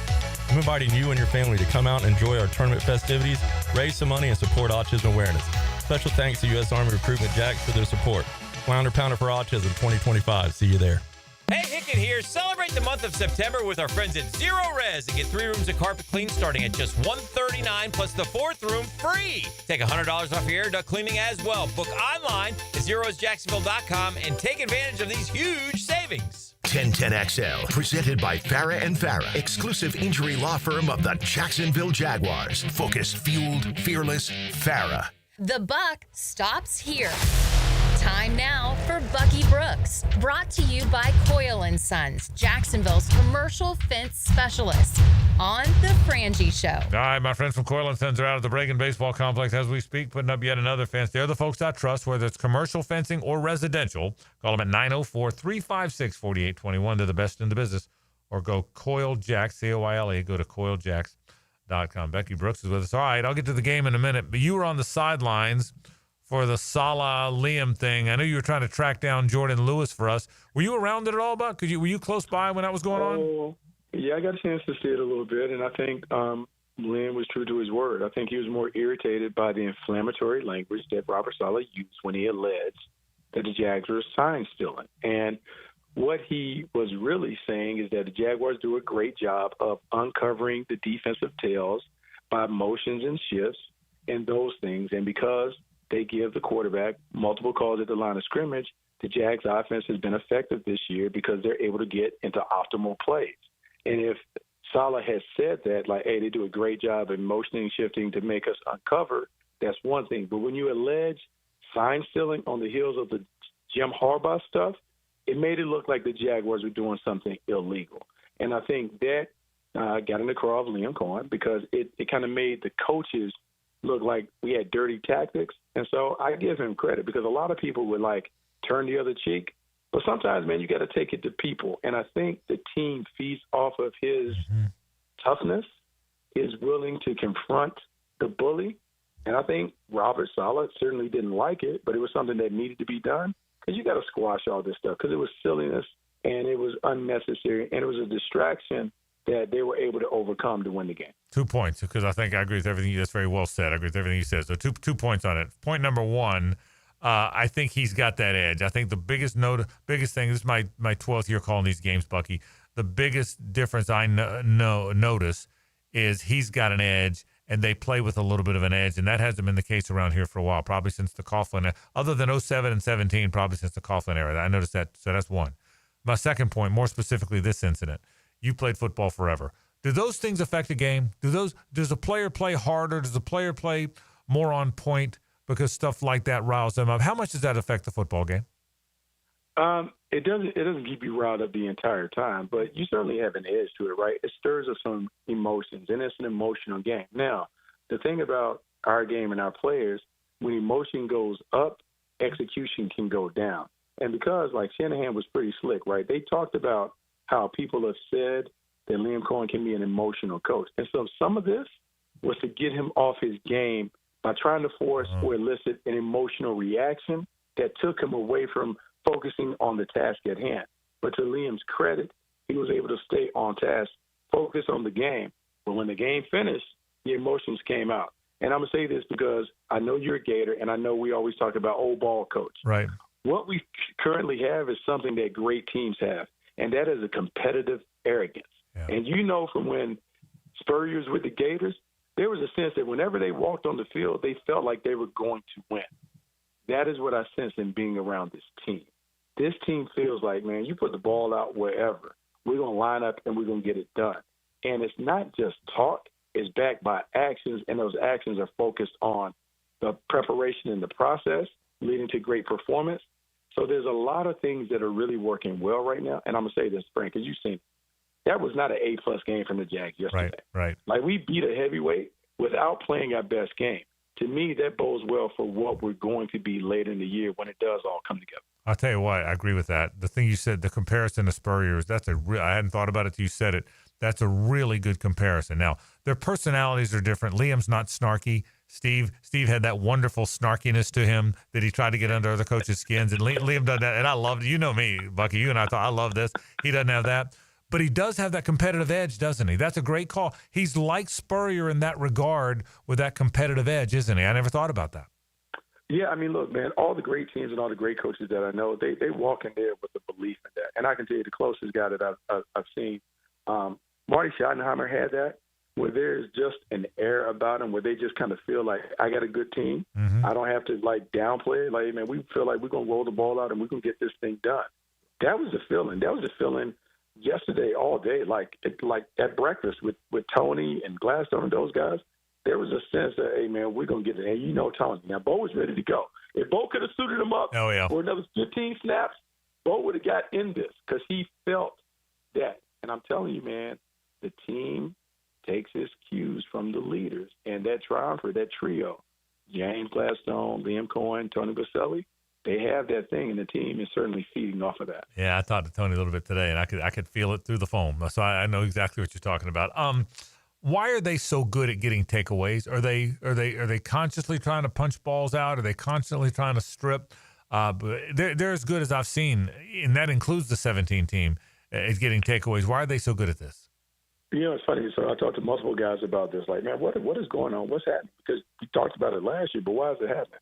And they say, like, you play like you practice. They said last year we talked about it. We did a lot of things, but we weren't taking the ball away in practice. It wasn't showing up. So whatever we were talking about, we weren't doing it. Right now, the words and the actions match up. And they said part of the reason is because everything is so clearly explained. The communication is on point. And what this coaching staff said from day one, they've continued to live up to it. They said from OTAs, this is how we're going to play. This is what we're about. This is our brand. Bang. And so we have seen physicality. We've seen toughness. We've seen effort in terms of hustling to the ball. And we have seen a turnover-obsessed unit attack the ball. I can tell you, being field level, Frank, the ones that we see knocked out, it pales in comparison to the number of attempts that I see guys punching at the ball. I'll be done. If I was playing us, we better have on some red pads because you're going to get punched over and over and over again until they knock the ball out. The other thing, because everyone understands alignment and assignment, what they're doing is they're lining up right so they're leveraged right in their zones, and then they're running to the ball. Good things happen when you run to the ball because then you get a hand on it, the ball's tipped up, but because your other teammates are running too, they catch the ball on the interception, Devin Lloyd's interception off the hand. Those are hustle plays. And what has happened, the 4 weeks they've seen, oh, man, if we do what they're saying, like this happens. So now there's a belief. So now it's really a necessity because now everyone is trying to get the next takeaway. And because they're genuinely happy for one another, it's like this competitive thing that is a feeding frenzy, and it's been really good for the results of the year. Bucky Brooks talking Jaguar defense. One of the defensive thought, and I'll get to the offense, they might be down a while with Trayvon Walker. Now, we don't know that. I don't want to guess. Liam Cohen confirmed today at his presser that Trayvon is going to have a specialist look at his wrist. No one's making any comments until then, so we don't know what that means. But let's assume just for a second that he is down for a while. How big a blow is that to them, and how do they replace him? I mean, it's a big blow. He's former overall pick, and, man, he has become a grown man at the point of attack. He's a bully. Yeah. You know what I'm saying? So now when you have Josh Allen playing at his level and Trayvon playing at that level, man, you wear people out. Here's why I'm confident that we can continue to have the kind of success. The other guys are playing well. Smoot is coming off the bench and making things happen. So bring it into it. Eric Armstead has been the biggest revelation because playing his natural spot, he's beginning to do the things that we saw him do in San Francisco years ago. All of that has been effective. And because they're choking out the run early and forcing people to throw on their terms, they're having success. I'm worried about it because he's a great player. You don't want to lose great players. But I'm confident that they can kind of keep it afloat until he's able to return. Hopefully he's able to return this year. But I think they can continue to get it done. Bucky, offensively, they've run the ball well. They've been physical. Travis Etienne's having a marvelous season. But the passing game hasn't found a rhythm. What's the problem? I know they had the drops last week. Is Trevor missing throws? Is he missing reads? What does it take? What's it going to take to get that passing game kind of in a rhythm here? Yeah, everything is clunky. Like right now, they're just not in sync, right? Like sometimes the receiver's in the right spot, Trevor's off the mark with the throw. Sometimes Trevor's on point with the throw, and then you have a drop. Sometimes you have everything lined up, and then somebody leaks through the offensive line and kind of disrupts the rhythm of the passing game. You know, it's one of those things that every week you just got to keep going to work, and at some point, there's going to be a big game where they have a major breakthrough, and then this offense goes from good to great in a major way. What I will say is the team is 3-1, and the passing game has not been great at all in any of those games. Trevor has not been great yet. The efficiency is not what you wanted, but they're finding ways to get it done. And what you're hoping with the running game being the stabilizing force, at some point it'll click. So I'm optimistic that it'll happen. The players are too good, right? Travis Hunter, Brian Thomas Jr., Parker Washington, they're too good. Trevor's too good to continue to be in this, like, slump that they're in. It'll happen, but it just may take a while for everyone to be on the same page when it comes to understanding the concepts and the expectations of the passing game. How do we get there? How do they best use Travis Hunter? They're trying, and I'll give them credit. They're trying. You can tell they're trying to find the best way to use him. He made a great high point catch in the game yesterday. What's the best way to use him? Played way more offense than defense yesterday. In your mind, what's the best way to get 12 going? Man, look, continue to do what they're doing. Let them have more opportunities and play. He's a terrific player. But I'm going to say this, man, all the listeners should go and look at NFL.com. There's a clip of Travis Hunter blocking. Right. He is busting his chops blocking in the running game. And eventually, it'll turn around and they'll find a way to get him the ball. But what I love about him being on the sideline, really engaged. That last drive when it was a gotta-have-it drive, hey, Frank, you should have seen my man putting his gloves on and getting his stuff on, his wristbands ready, because he was ready to go. If they had to throw the ball to him, I can guarantee you he's going to make a play. So it's just a matter of time before he goes off. And I know there's some people, particularly the fantasy world, that is disappointed the numbers haven't come. But I'm telling you, man, it's just bubbling up under the surface. This offense is going to explode at some point. If the offensive line can say, the passing game is going to explode, they're going to have it. They just haven't got together yet. But 12 is everything they talked about. Defensively, he plays hard. Offensively, he's into it. They just got to keep working. Yeah, wait to watch it. All right, final thing. We'll probably have an abbreviated show next week, so I probably won't have you. But they play the Chiefs on Monday night. Obviously, the Chiefs are the franchise in the NFL. Had a big win over the weekend against the reeling Ravens a little bit. What do the Jaguars have to do? Can they match up okay with the Chiefs? Early look at that game, even though it's a week out. You know, it's funny, right? So being around this team, I'm going to take on the approach that they told me they take on with these teams. Hey, man, we're not playing the logo. Don't really matter what the other team does. It's about us. We have to force them to play our style. And our brand of ball is tough, physical. We're going to make them kind of have to come through us. We're going to make them feel us from a defensive perspective, beat on them, knock them around, take away the run, force Pat Mahomes to throw on their terms, and then keep the ball in front, do exactly what they've done. Offensively, it's about finding a way to control Chris Jones, but you got to be able to run the football. Because you run the football, it eliminates some of what Spags wants to do with those dial-up crazy blitzes and those things. It's going to be a challenge, but really, Frank, man, this is what they said coming out of the San Francisco game. It ain't about them. It's about us, and I'm going to hold them true to it. If we play our game, it doesn't matter who you put on the other side. The Jaguars are capable of beating them, and that's the first time that we can say that in a long time in terms of, hey, man, it don't matter. We just going to line up and play, and we do our thing, we're going to win. You're right. It's a great point. We talked about that on our program, that it's the first time in a long time that every time you line up, you think they might win the game. There's been a lot of games over the years, Bucky. You get excited about it. You do a radio show, but in your mind, you're thinking, this isn't going to go very well. Well, that's I'm think about it. All the years we've done this, right? Yeah. That's not the case now, is it? There's no games now where you feel that way going into the game. Man, and the thing is, Frank, the best is yet to come. Because where you're sitting at right now, you're 3-1. The Indianapolis Colts dropped 1. So now you're even Steven with them. Yeah, the Texans won, but you're right where you want to be, and we haven't played. People are talking about the stretch that's upcoming, but, man, you focus right now on the Kansas City Chiefs, knock them off, and you just continue to stack days. And what I love when I talk to the players, and I ask all of them, how do you continue it? You continue it by focusing on what we can control, and that's making sure we're prepared, we're ready to go, We make sure we get better over the course of the week, and then whatever happens on Sunday or Monday, we live with it. I love that attitude because what it tells me is they are all bought in terms of the process that Liam is talking about, the preparation and on the grass or whatever. They're all in. They drink all the Kool-Aid. Yep. Frank, we have to go get another pitcher. Dude, you got drinking all the Kool-Aid. You got me drinking it. I'm fired up just hearing you say that. But I think you're exactly right. I think they've bought in, and that's why they're winning games. Bucky Brooks checking in, talking Jaguar football with us. Buck, thanks, buddy. We appreciate it. All right, man. Later. Bucky Brooks talking Jaguar football. Well, what a terrific report that was, and he hit it. Right now, they're not playing their best offensively, and they're still 3-1, and an eyelash from being 4-0. That's brought to you by Coyle & Sons, the best fence company around. You call them at 904-356-4821 or go to CoyleJacks.com. Our college football top 25 rewinds next. Stay with us. It's the ride home with the Frangie Show. From the Harrell and Harrell studio, don't settle for less than you deserve. The best place to get trucks is Nimnick Chevrolet, but did you know Nimnick Chevrolet is way more than just trucks? While most dealerships are running low, Nimnick has the largest inventory of new Chevy SUVs in town right on their lot. With low promotional rates, now is the time to save big on the most popular Chevy SUVs like the all-new redesigned Equinox. Plus, with cash incentives and Nimnick savings, you'll save thousands only at Nimnick. If you're looking for better fuel economy or just need a little more room for your growing family, Nimnick Chevrolet's wide range of models ready to drive means you'll find exactly what you're looking for at Nimnick. So head to Nimnick today. Of course, it's the best place for trucks. When you go to Nimnick, it's way more than trucks. It's great SUVs as well. So hit the Nimnick today. Where's the best place to get cars, trucks, and SUVs? Nobody but Nimnick. The action. The motion. You see that acceleration. Feel the active emotion of live play-by-play. It's amazing how much energy. On 1010XL.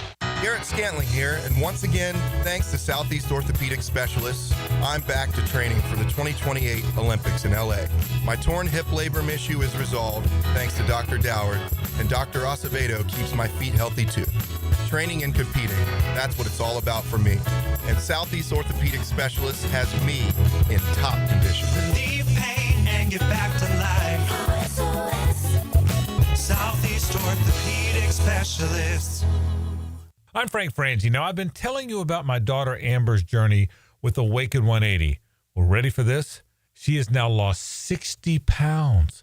That number's real, 60 pounds in a little over 3 months. And here's the thing, she loves doing it. She just went on a trip to Tampa to see a concert, sort of a road trip. And I asked her, was it hard to stay on the diet? She said, Dad, that's just it. It's not a diet. It's a lifestyle change, and it's sustainable. And it's sustainable even when you're on the road. She is so excited. It has not changed her life. I think that's the best thing.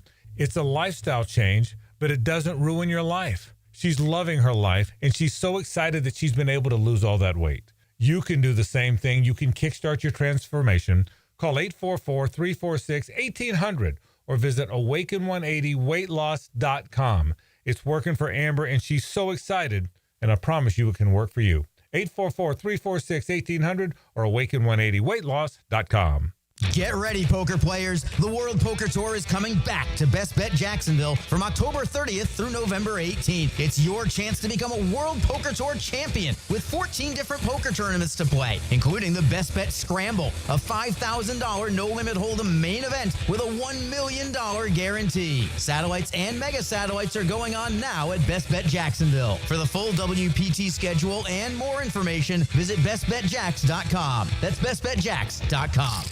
I love my propane company. They always answer when I call and give me great prices and fast service. Said no one ever. Until now. Need propane for your home or business? Seabreeze Propane is bringing the propane as North Florida's new local propane provider. Visit SeabreezeLP.com. Seabreeze Propane. We make propane cool, brother.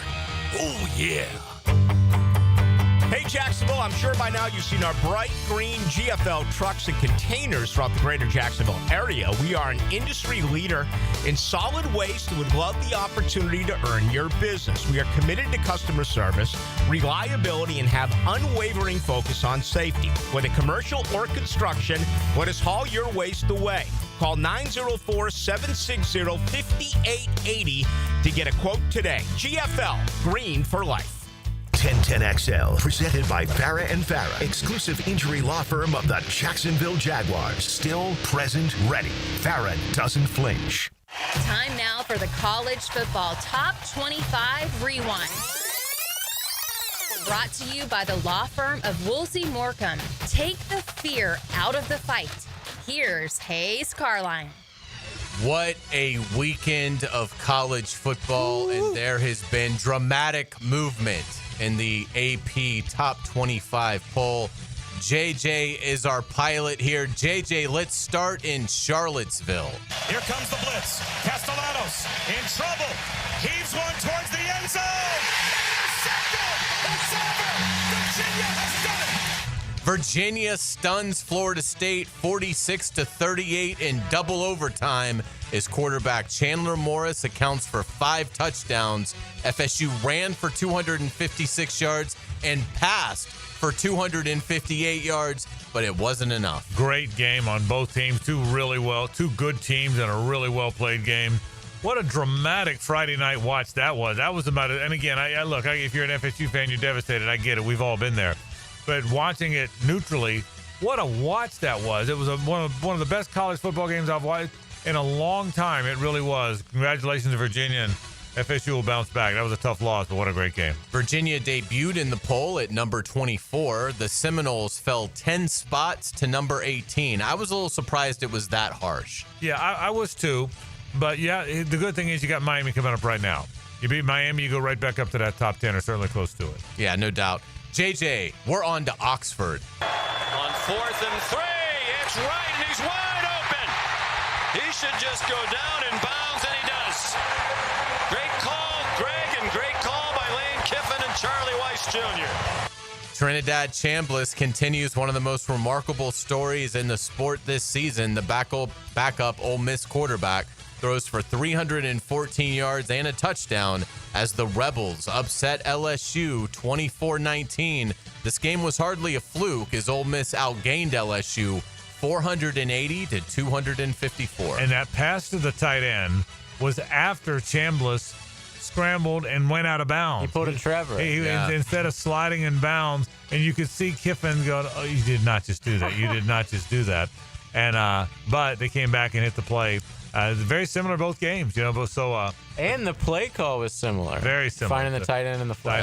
Tight end wide open. But that was that was not that Kiffin needed a coming out party, but after being there last year, but then losing the big ones, he needed to win one of the big ones, and he did. Absolutely. The Rebels moved up 9 spots to number 4 in the country, while the Tigers dropped 9 spots to number 13. Let me tell you how good Lane Kiffin is. Ole Miss is 4th. That's it. Yeah. That's the tweet. You know what they say? Yep. That's it. That's the comment. Ole Miss is 4th. It's incredible what he's done there, no doubt about it. Let's get it to not so happy Valley. Take it to Pena. Aller, sideline. Oh, it's picked! Dylan Thieneman calls game. That's a walk-off, white-out winner for the Ducks. Hard to imagine a stadium going quieter than it did right there. James Franklin's team can't get it done again in a big game as Oregon holds off Penn State 30-24 in double overtime. The Ducks did not turn the ball over and converted on 5 fourth down situations. Franklin fell to 4-21 against top 10 teams as Penn State's coach. Wow, 4-21. And by the way, give Penn State credit for getting back in it. It was 17-3 at one point. I thought it was over, and they found a way to get back in it at home. I've done a whiteout game. It's one of the most amazing seasons in college football. I can tell you, it's pretty amazing. It really is. They had no business being in that game. No, they did. They had like 2 fluky drives at the very end, but it was crazy. Oregon dominated them. No question. Oregon moved up 4 spots to number 2 behind top-ranked Ohio State. while the Nittany Lions dropped 4 spots to number 7. So they really weren't penalized much for losing a game at home. And again, in large part because people think Oregon might be the best team in the country. If you lose to a team that might be the best one, you're not going to drop very far. Let's close things out in Athens. They got Caden Proctor, the big tackle on the left side. They're going to throw it to him. Big fella, barreling downhill. Proctor muscling down near the pylon. Are you kidding me? Oh, I feel so bad for Kyron Jones, the poor safety, 31, that tried to come up and make a tackle. What a play call by Kalen DeBoer as the big fella gets a touchdown on the perimeter. Alabama quarterback Ty Simpson, brilliant, throws for 276 yards and accounts for 3 touchdowns as the Crimson Tide snap Georgia's 33-game home winning streak, 24-21. Kirby Smart falls to 1-7 against Alabama. And now the question you're left with is who's the team to beat in the SEC? I mean, there's a bunch of them just all lumped in there together. If you think about it, if you go Texas, Georgia, Alabama, LSU, A&M, Ole Miss, that's Vandy, Tennessee. I mean, they're all lumped in there together, so it'll be interesting. Who would you say right now, if you had to pick, Georgia? Is going to win the SEC? I would say Georgia. Although, because I've been beaten into submission. Yeah, probably Georgia. Georgia's probably still the best team for me. I think I think Georgia has more good players than any of the rest, but they did just lose the home game. Yeah, so what you want to say. And they should have lost to Tennessee. Yeah, they certainly could have. That defense is very good point. Yeah. It's not the Georgia defenses of old. Georgia's going to be like 6-5, and I'm still going to be saying, I think Georgia. I do that too. I think Georgia's still. I'm not counting them out yet. I'm the same guy. Yeah. I can't deny it. I think Georgia's going to have to prove to me that they're no longer elite. But we'll see. It's been shaky for no doubt about it. The Crimson Tide jumped 7 spots to number 10. The Bulldogs are now 12th after tumbling 7 spots. Well, down on the rewind. We'll take a break. Back to wrap the program after this. The Frangie Show from the Harrell and Harrell studio. Don't settle for less than you deserve. This is Brent Musburger's Visa in Action update on 1010XL. Brought to you by Duck Duck Rooter Plumbing, Septic, and Air Conditioning. When you're stuck, call the Duck. Proud partner of the Jacksonville Jaguars. The Major League Baseball playoffs start on Tuesday. Cleveland taking on Detroit in Game 1 of a best-of-3 series. Guardians plus 145. Tigers minus 175. Over-under 6.5. Cubs and Padres at Wrigley Field Tuesday. Game 1 of that series. Chicago minus 120. San Diego even money. Over-under at Wrigley 7.5. The Yankees hosting the Red Sox are a best-of-3 series in the Bronx. Max Fried against Garrett Crochet. Yankees minus 130. Boston plus 110. And the over-under in New York is at 7.5. The Dodgers home to take on the Cincinnati Reds in Los Angeles. Dodgers minus 190, Reds plus 160, over under 7.5.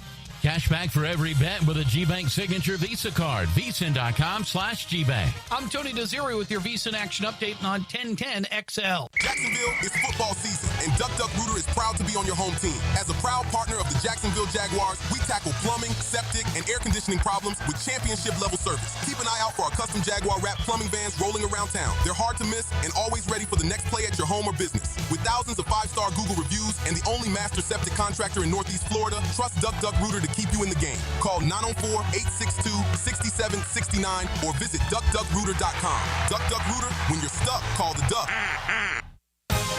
Frank Frangie here. These days, it's hard to know which companies to trust. But when it comes to banking, I trust South State Bank. South State truly values its customers, and they work hard to create meaningful, lasting relationships.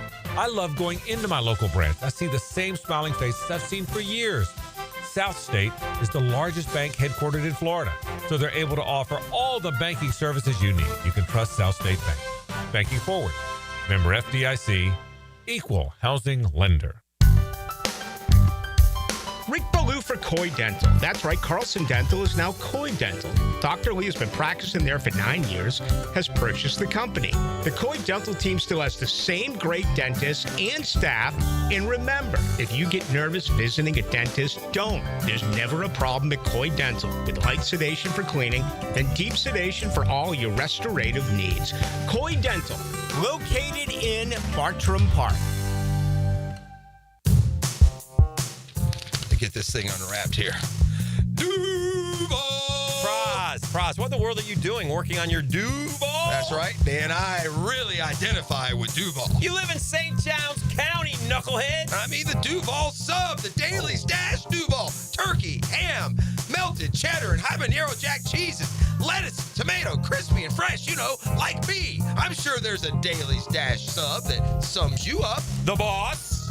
Because, of course, oven roasted beef, Munster cheese, roasted mushrooms, caramelized onions. It's the boss of all subs. Only available for me. That's just not true. What do you mean? I walked in the other day, screamed, "You know it," and said, "A boss for a boss." Well, no matter who you are, there is a Daily Stash sandwich or sub for you. Go find yours. They may even make you a boss. I'm sure they will, because it is Daily Stash. Where more is better. And you got that right. Plan ahead this year and order your home holiday decorating from Kuhn Flowers. They'll take care of all your Christmas tree setup, lighting, and decorating hassles. This is Frank Frangie. Call on Kuhn Flowers. They'll do it all this fall. Swing for the future of veterans and military spouses at Operation New Uniform's second annual Patriot Games Golf Tournament. I'm Michelle McManaman. And I'm Pete Langlois. Join us Monday, October 6th. Register today at onuvets.org. That's onuvets.org. I'm with Greg from Cycles of Jacksonville. You're on-road, you're off-road, now you're on the water. Greg, tell everybody what Coach and Honda is offering in the form of boats. We've got the Honda boat, which is a great runabout fisherman. We've got the Coach boats. They're fantastic for getting out with a family. Nice lay-down beds, all with that legendary Honda motor on them. Check them all out. They're waiting for you. You can see how you can be on the water with Honda or with Coach pontoon boats. Cycles of Jacksonville on Atlantic near Regency.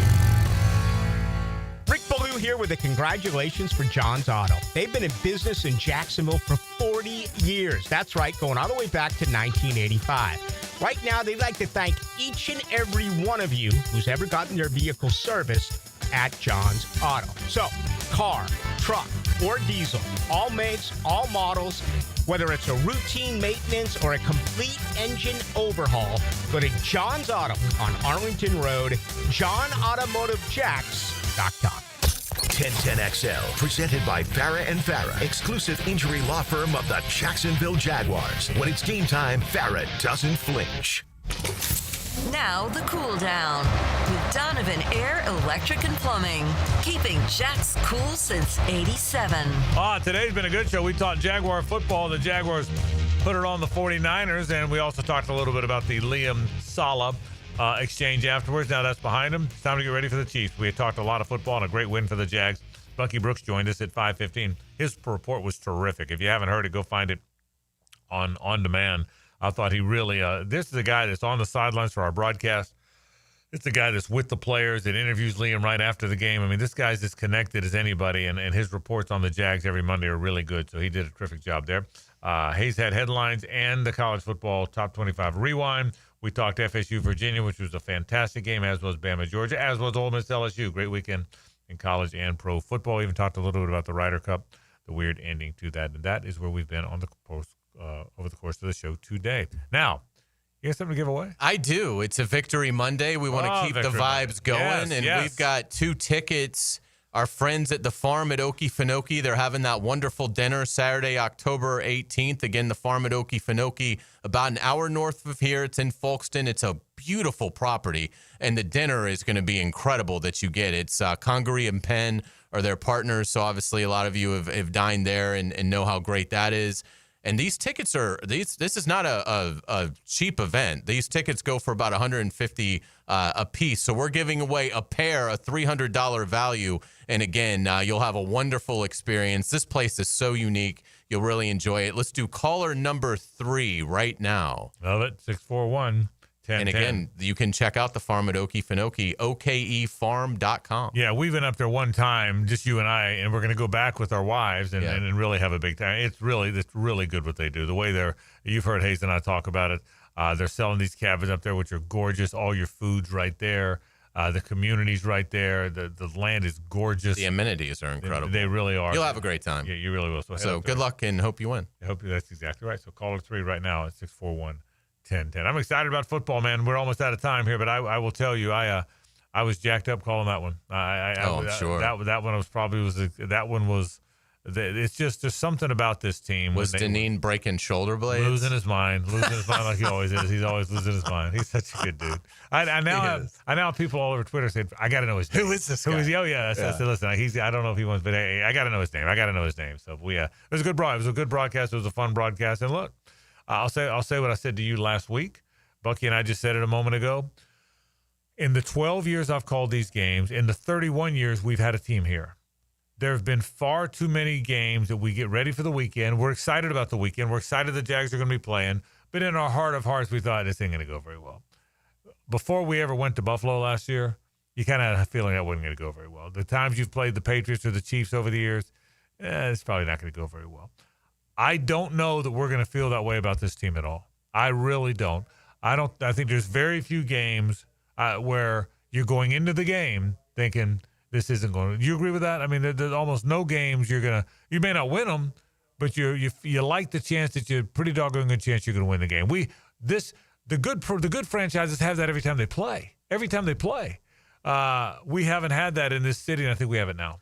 I would agree, because if you can take the ball away and you can run the football on offense, and you can protect the quarterback when you do want to throw it, I mean, that is a really good recipe for winning games at any level of football, and certainly the NFL would qualify. So, yeah, I mean, if this continues, and I do think that they will get more in rhythm as an offense as the season plays out. I just think it's a really good scheme. I think it's a complex scheme, and I think it's going to take some time for everybody to and I will say Trevor Lawrence has got to play better. I mean, if they were 1-3, we'd be killing him. But they're 3-1 largely because of what the defense is doing. But Trevor Lawrence is completing 58.3% of his passes, 5 touchdowns, 4 picks, 75.2 rating. Like, that's got to get much better. And I think that goes beyond the familiarity and the, time needing to gel. So he needs to play better. But I think he can. And but yeah, it's fantastic. Look, obviously everybody's going to probably pick the Chiefs, and that's fine. But certainly, can the Jaguars beat the Chiefs a week from tonight? Absolutely. Yeah, and I'll stand by what I said. If they beat the 49ers, that game takes on real relevance, because now people are paying attention. Oh, they're really going to pay attention now. I don't think there's any question they're paying attention. I hope you have your tickets, by the way. If you haven't gone, call Jaguars.com or go down there and get your tickets, because don't miss this one. Don't miss this game where Patrick Mahomes is coming to town. You don't know how many more times that's going to happen. I said the same thing when Tom Brady would come in. Don't miss the Tom Brady game. Well, don't miss the Patrick Mahomes game. So hopefully people will go and watch the Jaguars play. That comes up a week from Monday. Let's say a little Rick Ballou. Now, the 2-minute drill is driven by nobody but Nimnicht.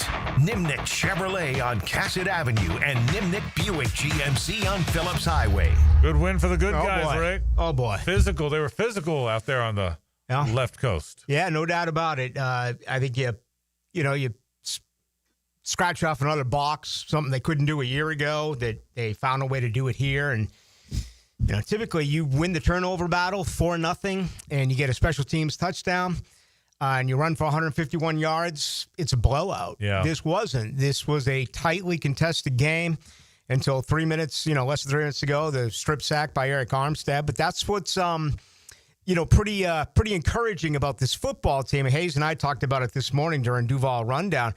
They're 3-1, one bad call away from being 4-0, and they haven't come close to playing as well as they could play. Yeah, I agree with you. Look, the question is, when will the offense find a rhythm? That's the question, and it's going to happen at some point. I totally believe that. I mean, one wide receiver touchdown in 4 games? Yeah. It's amazing. And, they find ways to win. They haven't corrected the penalties. Their third down offense is just bad. And that these offensive things all of a sudden are going to improve. I thought Brian Thomas Jr. had his best game. I did too. So far of the year. So, that was encouraging. They doubled up on the attempts to Travis Hunter, more than that. He had 2 a week ago. He had 5 yesterday. So starting to get him a little bit more involved. I think it's only a matter of time until those wide receivers really break out. They're not going to be hidden and not factors in games the way they really have in the first 4 contests this year. And hopefully De'Ami Brown isn't down very long. He was with the team and tried to even work out before the game a little bit. So hopefully he's not down. So what's coming up tonight? We're going to relive all that. Absolutely. It's the greatest time of year after the Ryder Cup. We got the baseball playoffs starting tomorrow. Great stuff in college football. And certainly the Jaguars right now. This has got to feel just incredible for Jaguar fans because they're smart fans and they know that this football team, particularly offensively, is going to play better football moving ahead, but they're doing it with defense and they're doing it with takeaways. All right, all coming up tonight. Rick Paluca's into the night right now. That'll do it for our program. Don't go anywhere, though. Rick's next. For Hayes and JJ, I'm Frank Frangie. So long.